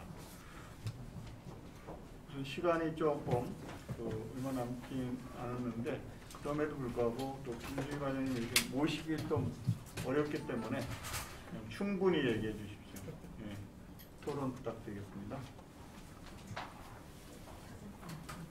네, 안녕하세요. 고용노동부 노사관계법제과장 김수진입니다. 우선 뜻깊은 자리에 저를 좀 불러주셔서 감사드리고요. 죄송한 말씀은 제가 최근에 좀 현안에 시달리다 보니 발제 토론문을 별도로 미리 드리지 못해서 죄송하고, 그래서 책자에는 없습니다. 그래서 제가 일단은 여기서 그대로 말씀을 드리고 또 필요하면 다시 정리해서 추후에 제출을 하도록 하겠습니다. 저희가 이제 뭐 오늘 와 계시는 분은 모두 다 아시는 것처럼 저희가 작년 12월에 아이를 해당 필수를 위한 노동관계법 개정을 굉장히 오랜 논의 끝에 마무리를 했었고요. 그걸 바탕으로 해서 이제 올 4월에 드디어 이제 아이를 핵심 협약 세 가지를 기준을 완료했습니다. 그래서 이런 진짜 1년에 굉장히 많은 그 과정과 최종 결과물에 대해서 사실은 뭐 노사 그리고 전문가분들 그리고 국민들 사이에서 굉장히 이제 다양한 평가가 있는 것은 잘 알고 있습니다. 오늘도 다시 한번 이제 그 사실을 확인을 하는 자리였었고요. 네, 특히 이제 직접 당사자가 되시는 노사 관계자분들께서는 이 법 개정의 내용 그리고 협약의 비준의 결과 이런 것들에 대해서 또 굉장히 더 깊이 있게 관심 있고 또 다양한 의견을 주시는 것이 당연하다고 생각을 하고 있고, 또 뭐 충분하다, 불충분하다 이런 얘기를 하실 수 있고, 또 이런 부분이 들어갔으면 좋겠는데 아쉬웠다 이런 얘기도 충분히 하실 수 있다고 생각을 하고 있습니다. 근데 이제 오늘 이 자리에서 제가 거기에 대해서 각각의 과제에 대해서 하나하나 다 답을 드리는 거는 사실 시간상 굉장히 제약이 너무 많고, 또 여러 가지 특히 이제 앞으로 해야 될 과제에 대해서 얘기하는 것들은 뭐랄까요, 제가 생각했을 때 그 과제 하나하나가 별도의 토론회를 각각 열어야 할 만큼의 그만큼 깊이 있는 얘기들이 논의가 되는 거여야 되는 것 같아서, 그런 것들보다는 저는 이제 이번 법 개정과 기준에 대한 정부의 이제 입장과 앞으로 저희가 이제 어떻게 남은 과제들 어떻게 해 가지고 나갈 것인지에 대한 그런 방향에 대해서 좀 말씀을 드렸으면 좋겠습니다. 일단 많은 뭐 의견들이 있긴 하시겠지만, 정부로서는 원래 아이를 핵심 협약을 비준하고 지난번에 법을 개정하기 위해서 지난해 법을 개정한 것은 어쨌든 저희가 91년에 아이로를 처음 가입한 이후에 30년 만에 이루어낸 굉장히 뜻깊은 성과라고 평가를 하고 있습니다.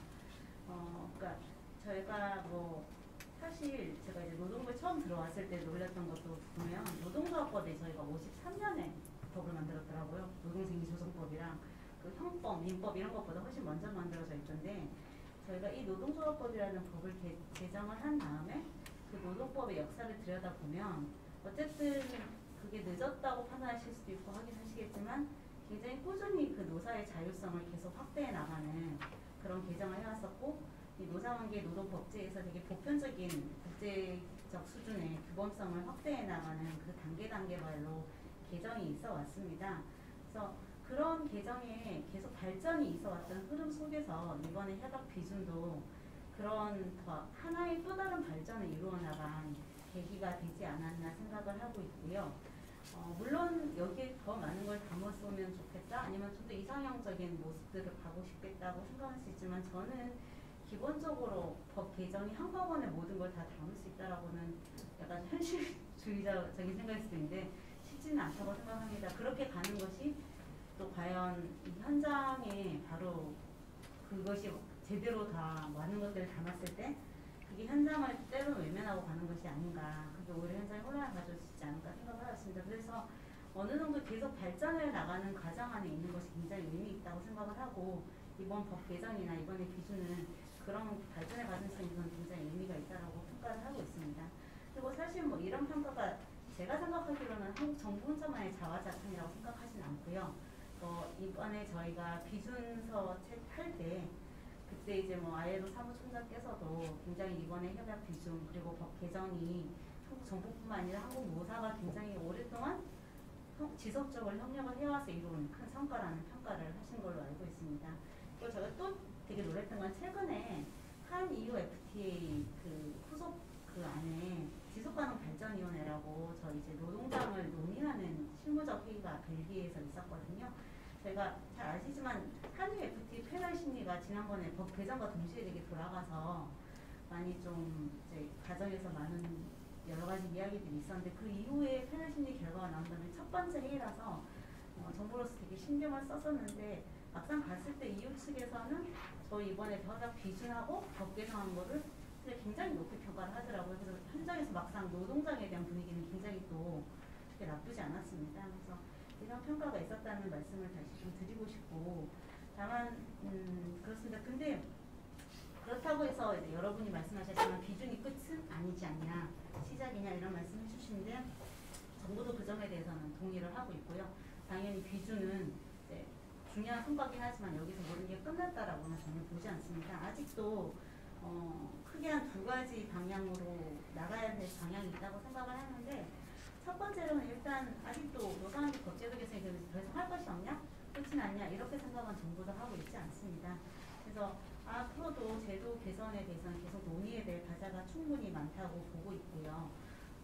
예를 들자면 특히 오늘도 많은 분이 말씀하셨는데 지금 플랫폼 경제가 활성화되면서 저희가 과거와 다른 특수 형태 근로 종사자들을 좀 많이 만나고 있는데 지금 현재의 노동법제가 이런 분들의 노동상권을 제대로 보장할 수 있는 시스템인지 그럼 어떻게 이분들의 노동상권을 잘 보장해 줄 수 있는지로 어떻게 바뀌어야 되는지 이런 것들에 대한 논의가 되게 필요하다고 보고 특히 물론 이제 이번에 이제 단체 교섭권, 단체 단결권은 좀 저희는 생각이 충분히 보장이 되고 있다는 생각을 하고 있지만 교섭권, 행동권 이런 것들에 대한 보장이 굉장히 어려운 체계가 있습니다. 그래서 그런 것들에 대한 보장 어떻게 해갈 것인지 이런 논의도 필요하다고 보고 있고 또 오늘 되게 많이 말씀해 주신 것 중에 서류신고제도의 개편 이 문제도 저희가 앞으로 가져야 될 큰 과제 중에 하나라고 생각을 하고 있습니다.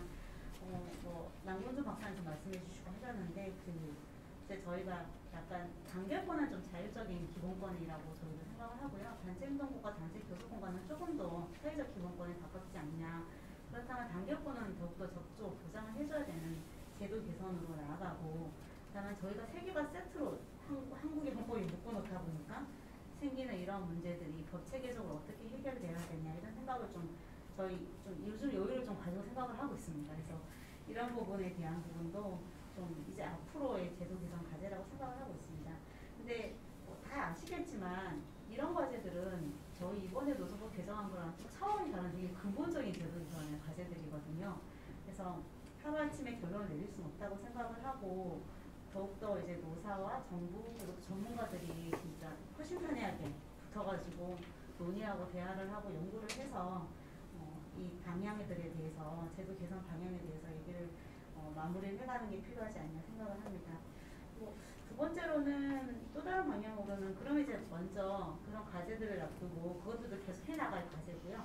근데 당면한 과제는 일단은 법이 7월 6일에 시행이라서 이제는 진짜 한 2달 정도 남았습니다. 그래서 이 개정된 노조법, 공무원노조법, 교원노조법 이 법들을 어떻게 현장에 잘 안착시킬 수 있는가 이것이 지금 정부의 이제 가장 중요한 관심 중에 하나라고 볼 수 있습니다. 이번 법 개정이 사실 중간중간에 노조법이 되게 자잘하게는 개정이 했는데 2010년 이후에 이렇게 비례적으로 개정한 거는 이번이 처음이거든요. 그래서 한 10년이 넘었습니다. 그리고 개정 내용도 여러 분야에 걸쳐서 폭넓게 개정이 됐고요. 그래서 일단은 저희는 이 개정된 노조법이 현장에서 노사가 이 개정된 노조법의 취지를 최대한 잘 이해하고 또 정확하게 내용을 인식을 해가지고 현장에서 정확하게 좀 적용이 될 수 있도록 이렇게 하는 것이 가장 중요하다고 생각을 하고 한 몇 달간 그리고 또 법 시행하기 전에 아니면 법 시행 이후에도 한동안은 거기에 이제 최대한 인력을 집중하는 계획을 세우고 있습니다. 이미 이제 시행령 같은 후속 법령 개정 작업은 시작을 해서 진행을 하고 있고 그 외에도 각종 자료들이나 이런 것들을 발간하면서 하고 있습니다. 그리고 사실은 원래는 상반기 이제 현장을 쫙 돌면서 최대한 많은 현장의 노사를 만나서 이것들을 설명을 직접 하고 싶은 계획도 야심차게 하고 있었는데 코로나가 참 생각보다 길어져서 그런 건 못하고 있지만 코로나 상황에 따라 진행 상황에 따라서 저는 진짜 현장에 나가서도 이제 그런 설명을 하는 것들도 계획을 하고 있습니다. 그래서 그런 것들을 이제 좀 가장 당면한 과제라고 보고 있고요.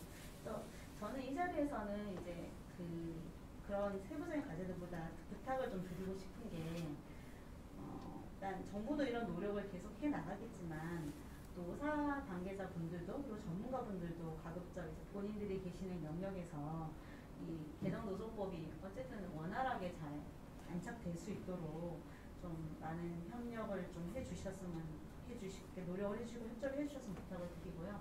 그리고 또 앞서 그 전에 말씀드렸던 여러 가지 제도 발상 과제들 그런 과제들에 대해서는 언제든지 서로 얘기를 되게 할 수 있는 장을 저희도 아마 경사노를 통해서 의제를 제안하고 하긴 하겠지만 또 노사 쪽에서도 이런 토론회나 이런 자리를 많이 만들어 주셔가지고 앞으로 계속 같이 논의할 수 있도록 그런 기회를 주시면 저희 정부가 더 적극적으로 참여하겠습니다.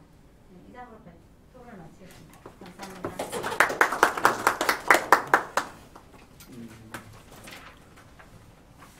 원래 이제 예정된 그 지정 토론까지는 마쳤고 이제 지금 종합 토론 시간인데요. 그럼 혹시 그 프로에 계신 분 중에서 뭐 질문이나 뭐 얘기하실 말씀 있으시면 한두 분 뭐 이렇게 갖고 좀 듣겠습니다. 혹시 있으시면 좀 표현해 주시면은 우리 그러면은 그 자유협회 이광택 회장님께서 일반적인 질문인데요. 처음에 이준희 박사님께서 이제 말씀하신 게 있는데 단결권하고 이제 저작권하고 분리되는 게 아니냐 개념이 다르다 이런 말씀하셨고 그 관련해서 남궁준 박사님 또 김수인 과장님도 그걸 좀 하셨는데요. 이른바 노동 3건의 이제 상호 관계. 뭐 교과서적으로는 아까 설명했지만 이 세 개가 유기적인 관련을 갖는다 이렇게 되어 있고 현실에서는 이제 그렇죠. 뭐 차이가 있는 것들이 있죠. 공무원 같은 경우에 당연히 있지만은 행정권 없다든지 또 교권도 마찬가지입니다만은 그러나 이 보편적으로 볼 때 우리나라는 노동상권이 다 헌법에 규정이 되어 있는데 독일의 예를 보게 되면 단결권밖에 없어요. 헌법에는. 이 단결권도 동시에 노동조합의 단결권뿐만 아니라 사용자의 단결권도 같이 규정이 되어 있습니다. 딱 한 문장으로요. 한 문장으로. 그런데 이제 해석상 오랫동안 해석상 이제 여기에서부터 단지 교섭권과 단지 행동권도 나온다. 이렇게 생각을 하는 겁니다. 해석상 말이죠. 그러니까 그거 없는 교섭권과 행동권이 없는 단결권은 무의미하다라고 이렇게 된 것이죠. 바로 이 논리적 구성 그렇게 되어 있는데, 그러나 물론 독일도 이제 예컨대 일반적으로 그렇지만 공무원법에 의해 가지고 이제 공무원의 행동권은 또 금지가 된다든지 이렇게 개별 법에 의해 가지고 그걸 이제 제한을 하고 있습니다만은 글쎄요 우리 경우에 이거를 그러니까 개별법에 의하지 아니하고 그냥 노조법 가지고 이게 이렇게 제한하는 것이 이론상 가능한가 하는 그런 의문이 또 들기도 하거든요. 이건 뭐 어떻든 뭐 일반론으로 제가 한번 그냥 의문이 생겨서 말씀드리겠습니다. 예, 감사합니다. 예. 그러면은 발제자 세 분이 있으신데요. 토론자들이 뭐 질문에 대한 답변이라기보다는 본인이 생각하는 뭐 이런 식으로 좀 편하게 답변을 하는데 발표 순서대로 할까요? 아니면 어떻게 김성희 선생님 예, 뭐 굳이 한다면 하여튼 뭐 좋은 공부하는 시간이었습니다. 그래서 앞으로 이 과제를 좀 재정리하는 데 도움이 되지 않을까 생각하고요. 이준희 박사님 얘기하셨는데 저는 그 와그너법 체계를 우리나라는 그 전임자 지급 금지하고 복수노조 할 때 유상하게 도입을 해서 미국의 그 지배개입을 금지하는 조항을 우리나라는 노동조합의 노조할 권리를 제약하는 법으로 거꾸로 해석해서 도입을 했죠. 그리고 그다음에 이제 프랑스가 가진 특수노조 각각 어느 노조랑도 소수 노조랑도 교섭할 수 있지만 그에 불법하는 노조는 파업을 할 수 있기 때문에 함부로 아무도 못하는 자유로운 것 같지만 규율된 체계를 가진 거랑 미국식의 방식의 뭐그 다른 식으로 복수노조 사용자가 만든 노조랑도 과반수 동의를 얻으면 교섭을 할 수 있는 이런 체계랑 묘하게 짬뽕을 시켜서 나쁘게 도입한 대표적인 예라고 할 수 있는데요. 이걸 바로잡는 문제가 강하게 제기가 잘 안 됐다고 생각하고 이걸 만든 사람들이 이 아예로 기본협약 비준에 대한 논의를 다룬 경우가 많기 때문에 이 문제가 사실 부각이 잘 안 됐다 이렇게 생각합니다. 그리고 언론법에 대한 언급은 CIO의 산별노조 회의를 기업별 노조인 AFL이 모은 건 메카시즘 광풍의 영향이 크죠. 역사적 맥락이 있는 거라서 CIO가 전투적이어서 인기가 떨어졌다 이렇게 얘기하기는 좀 불가능한 일이 있을 수 있는 더 큰 역사적 맥락이 있다는 점은 참고로 말씀드리고 싶습니다. 예. 그러면 이준희 박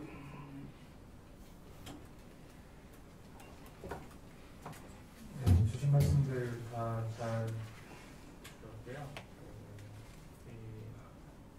이광택 교수님께서 말씀하신 부분도 잘 공감을 하겠습니다. 제가 말씀드렸던 것은 단체 교섭권과 단체 협약권은 다르다라는 것이 아니라 단체 단결권을 행사해서 생성된 조직이 누구나 다 자연히 단체 교섭권을 가지는 것은 아닌 나라들도 있더라라는 말씀을 드립니다. 우리나라에서는 단결권을 행사해서 생겨난 조직은 모두 다 단체 교섭권을 행사하도록 되어 있는데 새롭게 바뀌고 도입되는 제도들은 그러한 체계와는 좀 부합하지 않는 내용도 일부 있지 않는가라는 의문에서 말씀을 드렸던 겁니다. 그리고 제가 대답을 요하는 그 질문들이 많이 있진 않았던 것 같은데 남궁준 박사님 말씀하셨던 것 중에 적어도 우리 헌법 33조는 단결권, 단체교섭권, 단체행정권은 근로자의 권리다라고 행사해서 규정을 하고 있기 때문에 자영업자에 관한 문제라든가 이런 것들은 좀 헌법상 근로자가 무엇을 뜻하는가에 대한 해석이 전제돼야 되는 것이 아닌가라고 생각을 하고요. 그리고 노동조합의 지위를 인증받을 수 있는 제도를 두는 것, 저는 제도를 두는 것에 대해서는 저의 소견으로는 별로 이렇게 탐탁치 않은데 뭔가 노사관계의 어떤 제도를 자꾸 만들어서 더하는 건 좋아하지 않습니다. 하지만 근로자 노동조합의 대표성에 대해서 의문을 제기하는 사용자의 문제 제기에 대해서 이를 해소하기 위한 제도들은 유럽의 일부 나라들이 갖고 있는 것처럼 마련될 수 있다면 그것도 가능하겠다라는 생각을 해봤습니다.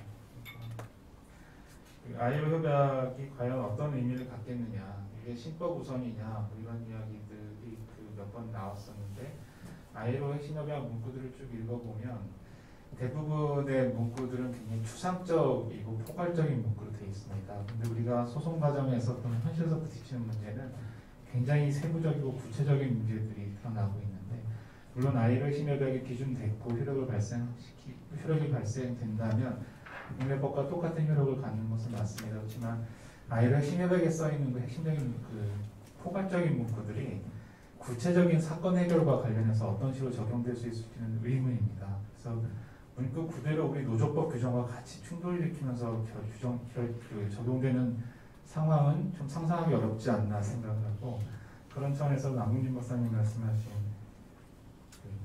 심사 기준으로 헌법소원 관련해서 활용될 수 있지 않을까라는 견해에 대해서는 그럴 수도 있겠다는 생각을 제가 깊게 생각해 보진 않았지만 그렇게 생각을 하고요. 앞서 김기우 박사님께서 그 다음에 말씀 주시면서 제가 오늘 이 자리에서 했던 말들이 약간 우려가 되셨던 것 같습니다.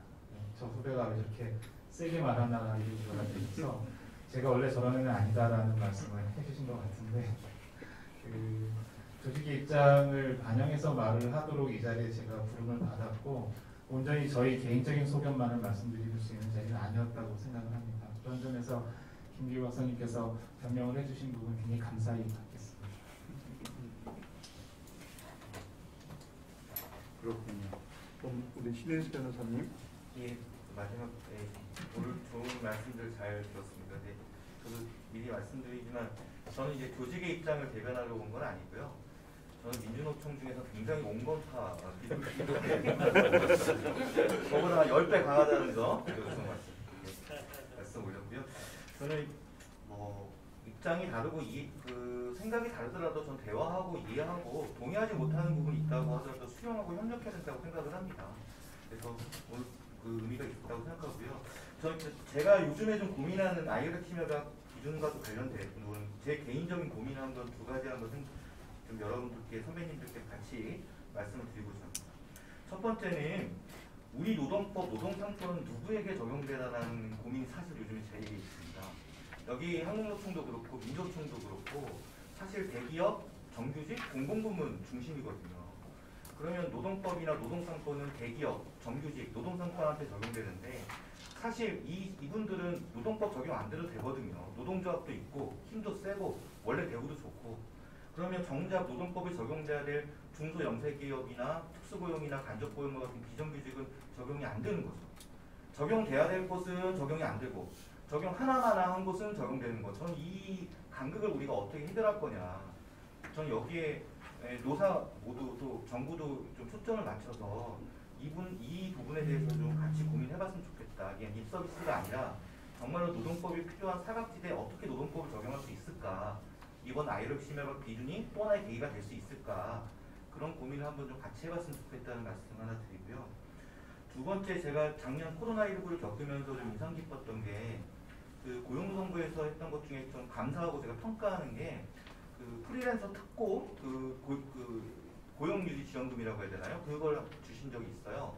2번, 3번이었는데 전 굉장히 의미 있는 거라고 평가합니다. 생색을 내는 게 아니라. 근데 한 번 더 들어가 보면은 특수고용 노동자가 일을 하다가 중간에 휴업 상태인데 왜 그걸 국내 세금으로 내야 되냐. 원래 그거는 특수고용 노동자가 사용해서 이익을 얻는 사람이 부담을 했어야죠. 원래는 특수고용 노동자가 일상적으로 일을 받아서 이익을 얻는 사람들이 사용자이고 그 사람들이 특수고용 노동자가 놀고 있으면 근로자에 대해 휴업수당을 지급하는 것처럼 그에 미치지 못한다고 하더라도 그 사람들을 배려하고 지급했어야 되는데 이 사람들이 사용자가 아니라고 발뺌을 하고 도망가니까 국민의 세금이 투입된 거지 않습니까? 그래서 결국에 이익은 내부하고 위험과 책임은 사회화 한 거죠. 그래서 이런 것들을 우리가 봤을 때는 이게 뭐 코로나19가 한두 번 겪는 것도 아니기 때문에 이런 특고나 간고의 문제가 비단 그분들 개인만의 문제가 아니라 우리 사회 전체적인 공평과 정의도 문제일 수도 있기 때문에 이거에 대해서도 우리 함께 좀 고민했으면 좋겠다. 이런 말씀으로 마감하겠습니다. 감사합니다. 예, 저는 발제자님들이 많은 말씀을 하실 줄 알았는데 또 간결하게 이렇게 해주셨습니다. 혹시 토론하셨던 분 중에서 좀 더 보완적으로 좀 이렇게 한마디 해주시면 남궁희 목사님 열심히 이렇게 쓰시는데 한 말씀 좀 부탁드리겠습니다. 네, 서로 이제 대화를 주고받는 가운데 저는 또 깨달은 게 많았고 늘 배우는 게 많았습니다. 방금 전에 이제 신인수 원장님께서 마지막에 정말 필요한 곳에 적용되어야 하는 노동법, 노동 3번 말씀하셨지만, 근데 되게 신기했던 게 제가 지금 현 직장인 한국노동연구원과 처음 인연을 맺었던 게 2006년이었거든요. 그때 그 RA로 당시에 이제 김소영 선임 연구위원님을 이제 제가 연구 보조를 하러 거기서 일을 했었습니다. 근데 그때 그 안에 계시는 박사님들이 열심히 토론하시던 내용이 지금도 기억하는 것 중에 하나가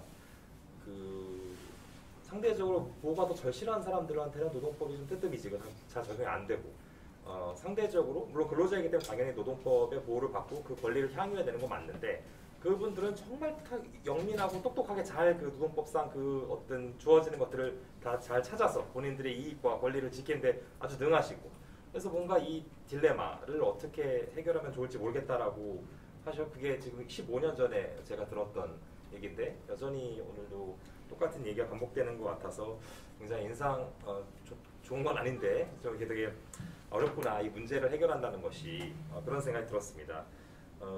그리고 또 하나는 아까 이제 제가 말씀드리고 싶었는데 신윤수 원장님께서 말씀해주신 것 중에서 굉장히 공감했던 게 역시 노동법의 본질적인 소송과 관련된 건데 노동법이 많은 경우에 그 당사자가 목숨을 걸고 달려드는 소송으로 비화되는 경우가 많다고 저는 개인적으로 느낍니다. 그래서 그 이겼을 때 얻는 것, 졌을 때 잃는 게 너무 명백하다 보니까 양쪽이 모두 절박해지고 그러다 보니까 사실은 대화 타협의 여지는 점점 줄어드는 그런 걸 많이 느낍니다. 저는 이제 실제 실무를 하지 않아서 그걸 현장에서 보시는 분들만큼은 절대 느낄 수 없겠지만 그런 제가 멀리서 보기에도 많이 느껴지는데 뭐 노동이라는 것이 속성상 우리의 주된 생활에 필요한 수입을 얻는 곳이다 보니까 당연히 그럴 수밖에 없고 하루 중 가장 의미 있는 거의 대부분의 시간을 직장에서 보내니까 그것도 당연히 그럴 수밖에 없는데 제도도 그것을 거드는데 한몫하고 있다고 생각합니다. 이를테면 아까 예를 들어주신 것 중에 그 우리의 지금 교섭창고 단가 제도 때문에 501명과 499명으로 조직된 노동조합에 주어지는 권리의 어떤 질과 양이 말도 안 되는 차이를 보이는 것 그런 것들. 근데 제도 어느 그 모든 법 제도가 어느 시점에서 선을 긋기는 거야 되는데 그것의 결과가 너무 극단적으로 바뀌게 되는 거는 우리가 어떤 좀 이렇게 바람직하지 않은 게 아닌가. 최대한 그 차이의 비례 완벽하게 비례할 수는 없겠지만 최대한 비례에 맞게 그것이 주어지고 이 비례라는 거는 사실 아까 보호가 필요한 쪽에 더 가고 보호가 덜 필요한 쪽에 덜 가고 하는 것과도 서로 맥이 다 있다고 생각하는데 그런 식으로 좀 제도가 저도 이제 법을 공부하는 사람으로서 잘 그 만들어지고 그렇게 실제 현실에서 작동되고 적용될 수 있으면 참 좋겠다. 다만 방법은 참 어렵고 쉽지 않구나라는 생각을 다시 한번 이렇게 생각하면서 다시 한번 제 발언을 마치겠습니다. 혹시 뭐 김효 박사님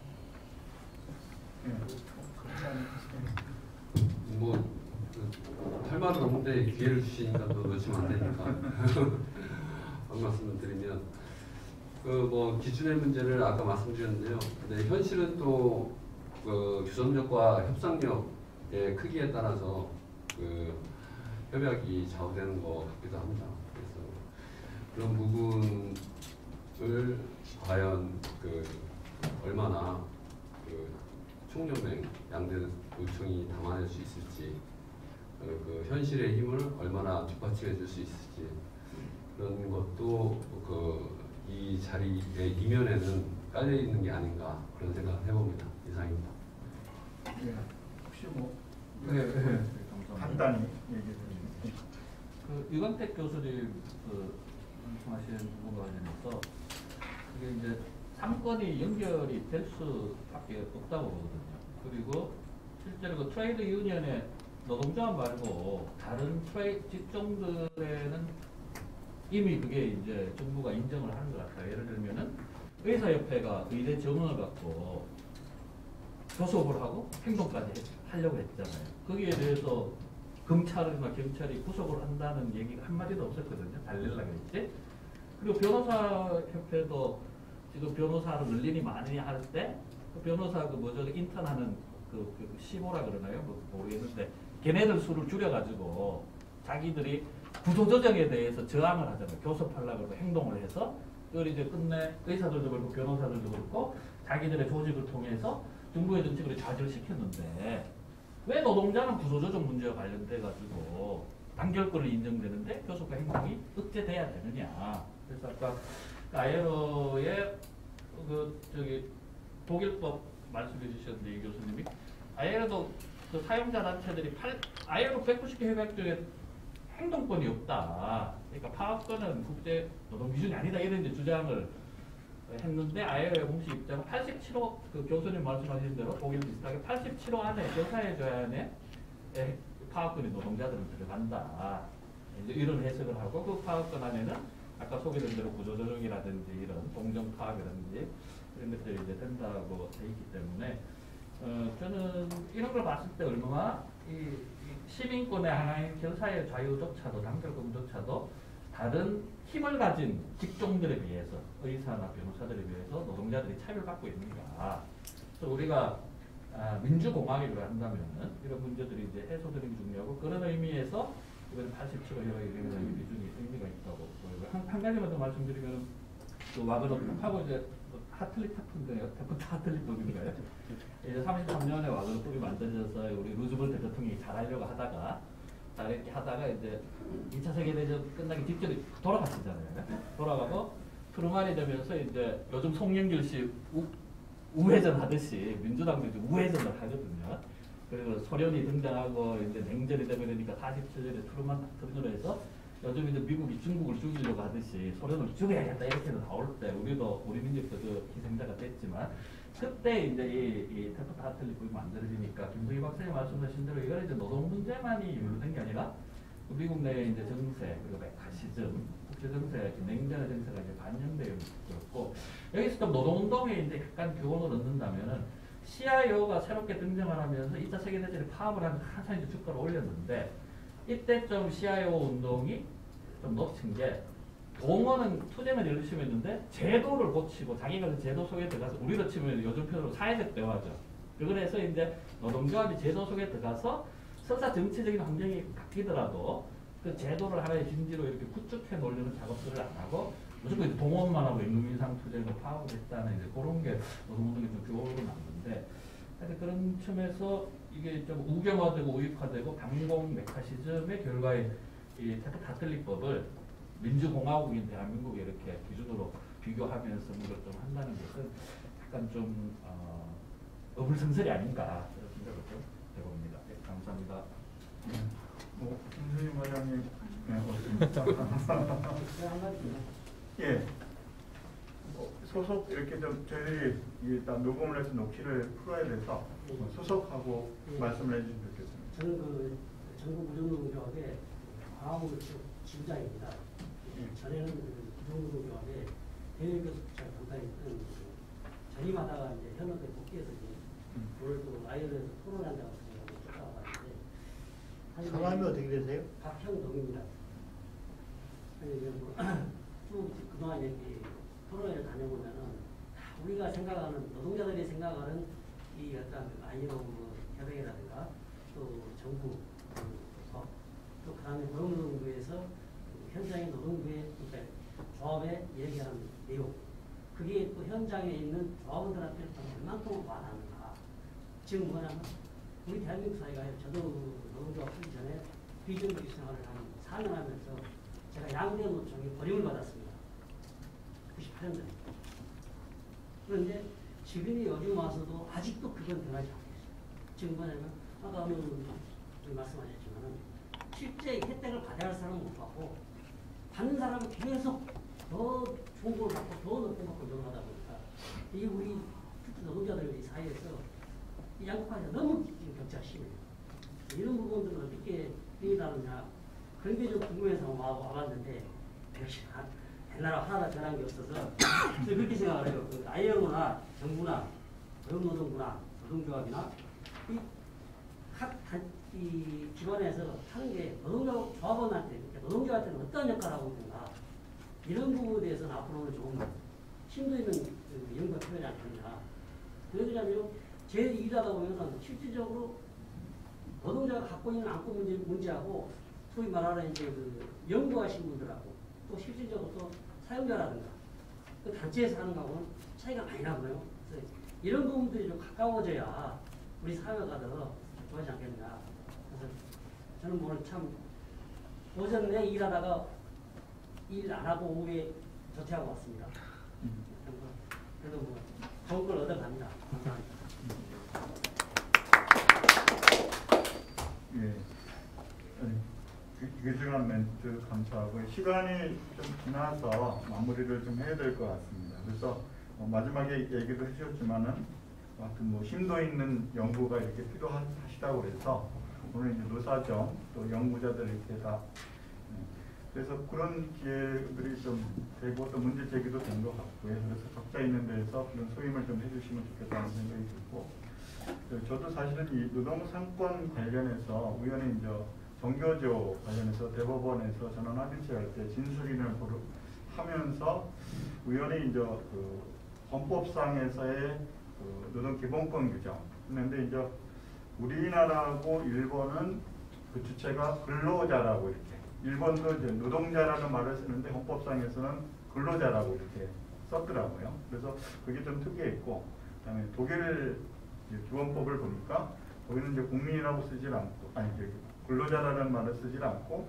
이제 국민이라는 말을 썼더라고요. 그래서 그냥 형식상 그런 헌법 규정이 좀 다르게 있구나라고 하는 것을 좀 하나 봤고요. 오늘 하여튼 다양한 얘기들, 어떻게 보면 노동운동사적인, 노동국제사적인 뭐 그런 것들이 법 해석적인 문제뿐만 아니고 다양한 측면에서 법을 좀 봐야 되겠다 하는 생각인데, 뭔가 좀 저는 이 ILO 비준이 정말 30년 만에 돼서 좀 이렇게 좀 문제가 좀 정리됐는가라고 했는데 뭐 정리된 것 같습니다. 근데 여전히 또 과제가 있는 것 같은데, 오늘 여기 참여하신 분들이 또 한 계기를 마련해 주셔서 더 큰 글로 이렇게 발전했으면 좋겠고, 또 그런 취지에서 아마 ILO 협회에서도 지속적인 관심을 갖고 이런 일들을 계속 하지 않을까, 그렇게 좀 또 기억해 주시면 좋겠습니다. 그럼 마지막으로 우리 그 폐회를 해야 되는데, 그 이광택 ILO 협회장님께서 폐회사 해주시겠습니다. 네, 부탁드리겠습니다. 네. 잠깐만 이게 이게 되겠구나. 예, 그 조금 전에 남궁준 박사께서 2006년에 노동연구원에 했다고 그랬죠, 그죠? 네, 저는 저기 1988년에 노동연구원 그 창립할 때 그 멤버였는데요. 그리고 제가 한 3년쯤 되니까 아마 1991년 9월 1일 정도로 기억이 됩니다. 그때 이제 남북 동시여행 가입을 하고 최병렬 장관 때 ILO에 가입을 이제 한 것을 기억을 합니다. 그래서 이제 9월 달에 되면은 한 30년이 되죠. 굉장히 그 저로서는 느끼는 그 뭐랄까 소외가 굉장히 깊습니다. 그리고 또 작년에 노동법 12월 9일날 개정이 되고 금년 4월 20일 비준서가 ILO 상원에 기탁이 됐고, 그래서 내년 4월 20일 날 이제 발표하게 되는데, 그때까지 우리가 이제 뭐 할 것이냐를 오늘 얘기를 했는데 아직 좀 미진합니다. 여기가 이제 그 뭐랄까 많이 나오긴 했지만은 정리가 아직 덜 돼가지고 가을에 이제 또 한번 이제 그 하는데, 이번에는 저희가 이제 뭐 기본 협약뿐만 아니라 아까 윤효원 회장께서 얘기했지만 그 기술적인 협약이 굉장히 많이 있는데 특히 이제 사회보장 분야는 전혀 우리가 가입을 안 하고 있어요. 근데 지금 우리가 지금 겪고 있는 메가 트렌드 두 가지죠. 4차 산업혁명으로 인해 가지고 이제 뭐랄까 그 저기 아까 저기 김수인 말씀하시지만은 그 노동 자체가 이 세분화 플랫폼 노동이 이제 이게 굉장히 이게 번창을 이제 하고 있는 것, 이런 거 하고 또 코로나 이 팬데믹, 이 두 가지 큰 경향이 우리한테 주는 문제가 뭐냐면, 제가 볼 때는 이건 이제 두 가지입니다. 크게 봐서 하나는 평생교육, 자꾸 이제 조금 전에 배웠던 학교에서 배웠던 교육이 다 쓸모가 없더라. 그래서 재교육, 향상교육, 평생교육 이렇게 가야 되고, 또 중간중간에 이렇게 노동관계가 분절이 되는 이런 현상에 대해서는 이제 그 사회안전망이 이것이 사이사이에서 작용을 해야 된다 하는 말이에요. 그러니까 두 가지 이제 역사적으로 이제 그렇게 갑니다. 이제 그 다시 과거로는 가지 아니하고 우리 사회의 그 변화에 적응하려고 그러면은 평생교육과 사회보장, 사회안전망을 촘촘히 구축하는 이 과제인데요. 그래서 아마 가을에는 말이죠, 그런 걸 포함해가지고 좀 더 포괄적으로, 물론 이제 기본 협약에서 모자란 것도 다 얘기해야 되겠지만, 중장기적으로 우리가 이제 ILO에 매년 가면서 이제 할 얘기 있어야 되거든요. 할 얘기가. 제가 그 재작년에 갔지만은 별로 할 얘기가 없어요. 한국이 뭐 내놓을 만한 게. 미국 사람들도 거의 말 못해요. 가면 왜냐면 그 비준한 게 별로 없기 때문에 정말 미국 사람들은 ILO에 가서는 딱 다물고 있어요. 그래서 한국은 조금 이제 말하게 되는데 이제 그런 뭐랄까 분위기가 조금 더 나아졌으면 하는 이제 그런 바람입니다. 그리고 한 가지 더 말씀드리면 아까 190호 협약이 체결되는 8년 만에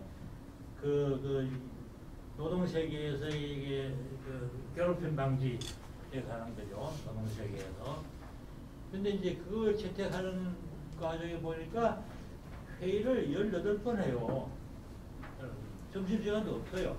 18번. 2주 동안 말이죠. 그 전 과정에 저기 있었습니다. 그러니까 엄청난 노력이 이제 필요하고, 엄청난 사고가 필요하고, 또 다른 나라들을 설득할 수 있는 이런 능력들도 필요하고, 그러니까 그거 보고서 우리가 참 이게 좀 주도적으로 좀 해야 되지 않느냐. 수동적으로만 하지 말고 뭔가 좀 내놔야 대한민국의 앞으로 미래가 있지 않을까 그런 생각까지 욕심을 제가 가져봅니다. 오늘 열심히 발표해 주시고 토론해 주신 선생님들, 그리고 또 이렇게 청중을 참여하셔가지고 허상수 박사님 한 말씀 하세요? 다 끝나는데. 예, 한 말씀 해주시죠. 예. 그럼 제 인사만 이걸 마치겠습니다. 예, 감사합니다. 네. 허 박사님 말씀해 주시죠. 네, 한국사회연구회 이사님 허상수라고 합니다. 오늘 많은 걸 공부하게 됐고요. 이거 누르고 하시죠. 마이크 빨간 거. 네네. 예. 네, 한국사회연구 이사장 맡은 허상수라고 합니다. 제가 41년 전에 이 노총 강당에서 노동기본법 확보에 참여해가지고 이제 서울에 봄 때 해고 무효 투쟁을 했던 아주 역사의 장소에 와가지고 오늘 이 국제 노동기구 핵심 협약, 아까 어떤 선생님은 이제 기본 협약이라고 했는데 이런 거 기준에 따른 노사 또 이 노동부 직원님의 의견을 잘 들었습니다.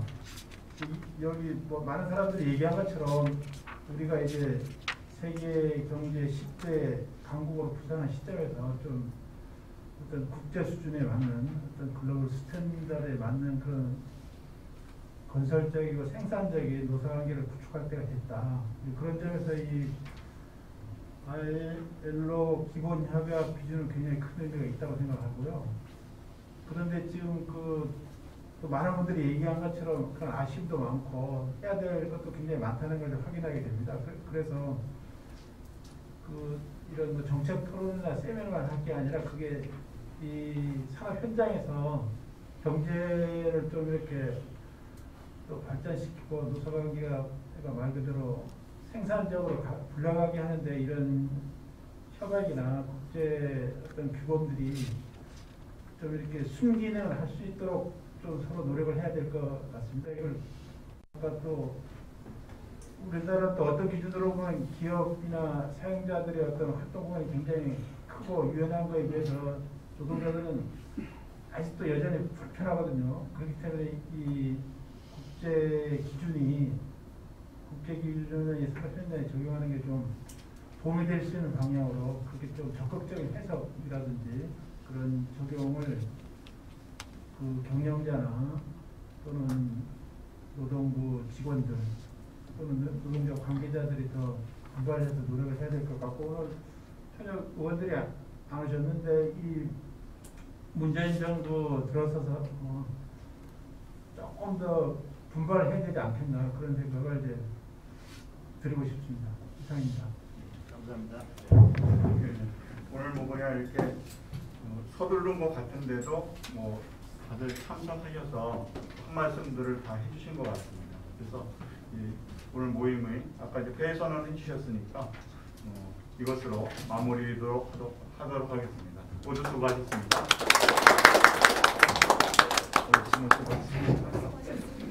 고생하셨습니다.